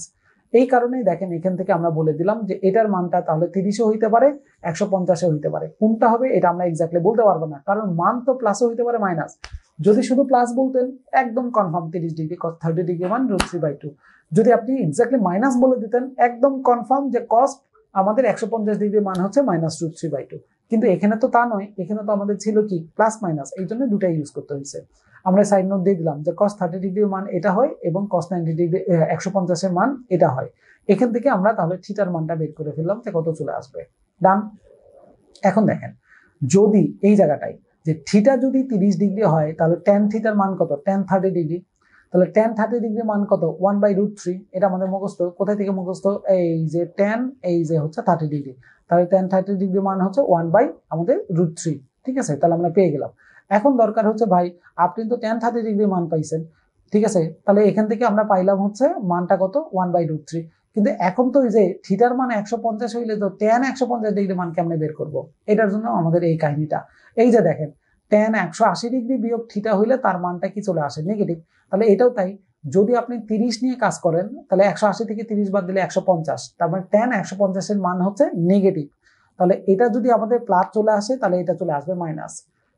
tan 30 ডিগ্রি মান যা আসবে tan 150 ডিগ্রির মানও তাই আসবে, ভ্যালু একই তবে মাইনাস করে। এই কারণে আগে দেখেন মাইনাস চিহ্নটা দিয়ে দিয়েছি। এখন এই সম্পর্কগুলো যদি আপনাকে না বলে দেওয়া হয় তাহলে এখন আপনি বলেন তো, এটা যদি না জানেন আপনি কিভাবে অঙ্কগুলো করবেন? এই অঙ্কগুলো করা তখন সম্ভব হবে না। এই কারণে অবশ্যই আমাদের এই দেখানো এই দুইটা জিনিস আর দেখানো এই সম্পর্কগুলো অবশ্যই একটু ভালো করে খেয়াল করতে হবে, যেন আপনারা বাসায় অন্তত কয়েকটা ম্যাথ আমার এখান থেকে সলভ করার প্রসেসটা দেখে নিয়ে নিজে নিজে যেন কভার করে নিয়ে আসতে পারেন। এটা আমরা একটু এখানে চেক করব। ওকে, তাহলে 7 নম্বর কোশ্চেনের অ্যান্সার গেল। এইবারে চলে আসেন আমরা একটু পরের কোশ্চেনের দিকে চলে আসি, দেখি কি বলছে। আবার সেই হচ্ছে আমাদের ত্রিকোণমিতির কোশ্চেন। এটাও 38তম বিসিএস এর পরের কোশ্চেনটা, আগেরটা ছিল ক নাম্বার, এটা হচ্ছে খ নাম্বার। দুইটা মিলে আড়াই আড়াই করেছিল। দেখেন এই কোশ্চেনের নাম্বার হচ্ছে মাত্র আড়াই করে, কিন্তু আড়াই আড়াই 5 নাম্বার আমাদের। Sine theta by X is equal to cos theta by 1 হইলে এই প্রমাণটা আপনাকে দেখাইতে হবে sine theta minus cos theta is equal to এই মানটা হয়। তার মানে আমাদের মান দরকার। আসেন কি দেওয়া আছে দেখে নিই আগে। দেওয়া আছে মান, আমরা ক্রস গুণন করে দিই ওয়াই সাইন এক্স এর সঙ্গে কস, তাহলে Y sine theta X cos theta. Okay, আমরা বর্গ করলাম, কেন বর্গ না করলে তো আমরা সাইন আর কসকে এক জায়গায় করতে পারতেছি না, কারণ সাইন স্কোয়ার যোগ কস স্কোয়ার মানেই তো হচ্ছে 1 হয়। তাহলে সাইনকে কস বা কসকে সাইন বানাইতে গেলে, দুইটাকে সেম বানাইতে গেলে বর্গ আগে দরকার। এই জন্য আমরা বর্গ করে ফেললাম, এটাকে 1 নম্বর সমীকরণ হিসেবে রেখে দিলাম, থাক এটা। তাহলে বর্গ করলাম Y square sine square is equal to X square cos square, চলে আসলো। সাইন স্কোয়ারকে ভাঙ্গাই দিলাম 1 বাই কস স্কোয়ার, আবার এখানে কস স্কোয়ার ভাঙ্গাই দিয়েন না, যে কোনো একটা করবেন, হয় সাইন করবেন অথবা কস করবেন। তাহলে আমরা এটাকে কস বানাই দিলাম, ওয়াই দ্বারা গুণন করে দিলাম, এখানে যা আছে তাই লিখলাম, ওয়াই দ্বারা গুণন করে আমরা এগুলোকে এক জায়গায় করে নিয়ে চলে আসলাম, এটা ওই পাশে চলে গেল। ঠিক আছে, তাহলে প্লাস হয়ে গেল। তাহলে কস স্কোয়ার যদি আমরা থিটা, আর এটা ওই পাশে গেলে plus Y square cos square theta, আর এখানে থেকে যাবে হচ্ছে কত, ওয়াই স্কোয়ার। তাহলে দুইটা জায়গা থেকে কস স্কোয়ার কমন নেন, কমন নিলে এক্স স্কোয়ার ওয়াই স্কোয়ার থেকে যাবে ওয়াই স্কোয়ার কস স্কোয়ার, এটা ওই পাশে চলে গেল, ভাগ ভাগ হয়ে গেল, সরি একটু বড় করি, হ্যাঁ ভাগ হয়ে গেল। তাহলে ভাগ যদি হয়ে যায় তাহলে ওয়াই এর মানটা হচ্ছে বর্গমূল করব। তাহলে বর্গমূল করা মানে উপরেও বর্গমূল নিচেও বর্গমূল, উপরে বর্গমূলটা ওয়াই আর নিচেরটা করলে শুধু চলে আসলো আমাদের square root of X square minus Y. এটা হচ্ছে 2 নম্বর সমীকরণ, আর এখানে একটা 1 নম্বর সমীকরণ রেখে দিছি, থাক। তাহলে দুইটা জিনিসের মান পাই গেছে, আমি কসের মানটা পাই গেছে।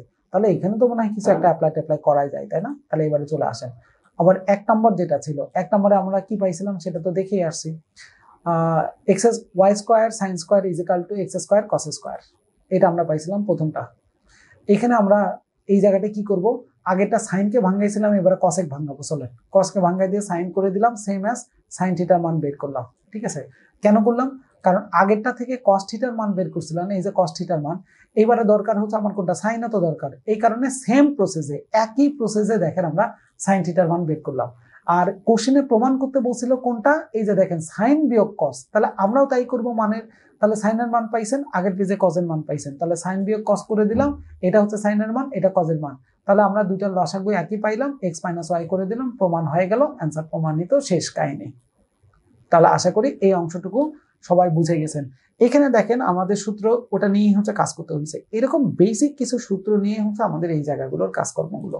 ঠিক আছে, চলে আসেন আরেকটাতে, দেখানো হইলো 36তম বিসিএস এ কি দেখাইতে হবে আমাদের, sec two the power 4a minus sec square a is equal to হচ্ছে আমাদের 10 two the power 4a plus 10 square a। এখন চলেন আমরা দেখাইতে হবে, সেটা আগে লিখে দিলাম। ঠিক আছে, ভুল করে লিখছিলাম, এক টান দিয়ে কেটে দিছি। বাম পক্ষ আসেন, এই অংশটুকু হচ্ছে বাম পক্ষের মান, sec square is equal to কি চলে আসে 1/cos স্কোয়ার, এটা আমরা সবাই জানি। Sec theta is equal to কি চলে আসে 1/cos। কসের উল্টা যেরকম কসেক ছিল, টেনের উল্টা কট ছিল, সেকের উল্টাটা আমরা সবাই জানি যে কি চলে আসে কস। তাহলে 1/cos, সেকের উল্টা 1/cos, পাওয়ার 4 যা ছিল তাই থাকলো। দুইটা নিয়ে নিলাম লসাগু, মান চলে আসলো, এটা কাটাকাটি 1, এটা কাটাকাটি করলাম, একটা থেকে গেল। 1 বিয়োগ cos স্কোয়ারের মান আমরা জানি সাইন স্কোয়ার হয়, তাহলে sine square divided by cos to the power 4। তাহলে এখানে sine square cos to the power 4, এটাকে একটা কাজ করি, সাইন স্কোয়ার এখানে cos স্কোয়ার নিয়ে আসলাম, আবার পরেরটা cos স্কোয়ার করে নিয়ে আসলাম। তাহলে সাইন স্কোয়ার 1 মিলে সাইন স্কোয়ারই, আর এই দুইটার গুণনফল এটাই আসে। ভাগ করলাম কেন, এবারে আসে সেক স্কোয়ার ভাগ cos স্কোয়ারের মান চলে আসে হচ্ছে আমাদের tan, আর 1 বিয়োগ cos স্কোয়ার মানে হচ্ছে cos আর sec, একটু আগে দেখে আসছে এটা। এখানে সাইড নোট আপনি দিতে পারতেন এইভাবে যে sin a by cos a, sin a by cos a is equal to হচ্ছে tan a, tan a, এটা আপনি বলে দিতে পারতেন, ঠিক আছে। তাহলে এখানে আপনার এই কাজটা তাহলে সহজ হইতে যাইতো লেখাটা। তাহলে এখানে tan আর এখানে sec, তাহলে tan স্কোয়ার থাকলো, sec স্কোয়ার মানে হচ্ছে 1 plus cos 1 plus tan square, এটা সূত্র। এটাও আপনি সাইড নোট চাইলে দেখে দিতে পারবেন, না হলে সমস্যা নাই, দেখে দিলে ভালো হয়। একটু সাইড নোটটা দেখে দিলে যে দেখতেছে তার জন্য সুবিধাটা আছে। sec স্কোয়ারকে এটা কেন নিয়ে আসলেন, কারণ আপনি জানেন এটা। তাহলে এখন tan দ্বারা আমরা গুণন করে দিলাম, tan স্কোয়ার দ্বারা গুণন করলাম চলে আসলো, এটাকে সোজা করে লিখলাম tan two the power 4 plus tan square. এটাই আমাকে প্রমাণ করতে বলছিল, দেখেন প্রমাণ হয়ে গেছে, ডান পক্ষ শেষ আমাদের কাহিনী। তাহলে এটা গেল হচ্ছে ডিরেক্ট ফর্মুলা দিয়ে আমাদের অঙ্কগুলো, যে একটা ফর্মুলা কেমন হইতে পারে, সেটার চেহারা গুলো কি হবে, কিভাবে কাজ করব না করব সেটার অংশ। আবার এইরকম কোশ্চেন পাওয়া যাইতে পারে, 34তম বিসিএস এর একটা কোশ্চেন, বিখ্যাত একটা কোশ্চেন। দেখেন এটাও কিন্তু আমাদের সেই ত্রিকোণমিতির অঙ্ক, কিন্তু সেটা ল্যাঙ্গুয়েজ বেসমেন্টের। দেখেন আমরা কিন্তু সাইন কস দিয়েও এখানে কিন্তু অঙ্কগুলো করছি। তাহলে একটু খেয়াল করে দেখেন, 18 মিটার দীর্ঘ একটি খুঁটি এমন ভাবে ভেঙে গেল যে ভাঙ্গা অংশটি বিচ্ছিন্ন না হয় ভূমির সঙ্গে 30 ডিগ্রি কোণে স্পর্শ করে খুঁটিটি আমাদের মাটির সঙ্গে খুঁটিটি হচ্ছে মাটি থেকে কত দূরে ভেঙেছিল। তাহলে দেখেন এটা যদি পুরা খুঁটি হয়, কথার কথা এই খুঁটিটার এই অংশটা একদম ভেঙে গেল, এই যে উপরে ব্লু কালারের অংশটা ভেঙে এদিকে পড়ে গেছে, এটাই ভেঙে হচ্ছে এদিকে আসে পড়ে গেল। এই ভেঙে যদি পড়ে যায় তাহলে চিন্তা করেন যে এই অংশটুকু কেমন ছিল। এই যে ধরেন এটা ভাঙ্গা অংশ, ডট ডট করে দিলাম, ডট ডট করে বোঝা শুরু, এই ভাঙ্গা অংশটা এখানে চলে আসে। আর পড়ার পরে তারা বলে দিল যে এটা ভূমির সঙ্গে, এই যে ভূমি, এটা তো ভূমির সঙ্গে কত ডিগ্রি কোণ তৈরি করছে, 30 ডিগ্রি কোণ তৈরি করছে। তাহলে এখন কোশ্চেনে ওরা বের করতে বলছে যে খুঁটিটি মাটি থেকে কত উচ্চতায়, এই যে ভূমি মাটি এখান থেকে কত উচ্চতায় ভাঙছে সেটা আপনাকে বের করতে হবে। এখানে কত উচ্চতায় ভাঙছে জানি না মানে হচ্ছে এক্স ধরে নিলাম। পুরা খুঁটি দেওয়া ছিল, এখান থেকে এই পর্যন্ত খুঁটিটা দেওয়া ছিল হচ্ছে আমাদের কত 18, এটা বলেই দেওয়া ছিল কোশ্চেন। তাহলে এতটুকু যদি এক্স হয় তাহলে বাকিটুকু কত, 18 থেকে এক্স করবেন বিয়োগ, তাই না। তাহলে এই বাকি অংশটুকু আমরা বলতে পারি 18 মাইনাস এক্স, আর সেই অংশটা তো এখানে ভেঙে চুরে পড়ে গেছে। তাহলে এই অংশটাই মূলত হচ্ছে আমাদের 18 মাইনাস এক্স এর মান, তাই না।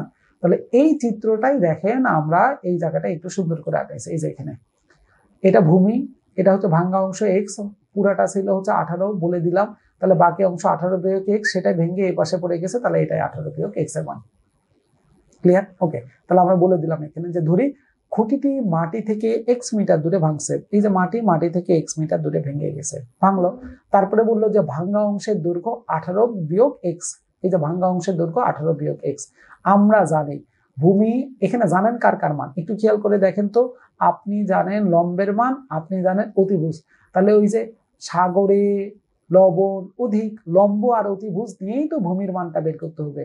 তাহলে লম্ব আর অতিভুজ জানেন, লম্ব আর অতিভুজের সম্পর্কটা কি ছিল, সাইন সাগরে লবণ অধিক, মনে আছে সাগরে লবণ অধিক কোথায় ছিল, এই যে দেখেন লম্ব আর অতিভুজের সম্পর্ক ছিল কোথায়, সাইন থিটায়, সাগরে লবণ অধিক। তাহলে সেখান থেকেই মনে হয় আমরা এখানে কথাটাকে নিয়ে আসতে পারি যে আমাদের দরকার হচ্ছে কোনটা, আমাদের দরকার হচ্ছে সাইন থিটার, কারণ sign theta is equal to লম্ব বাই ভূমি।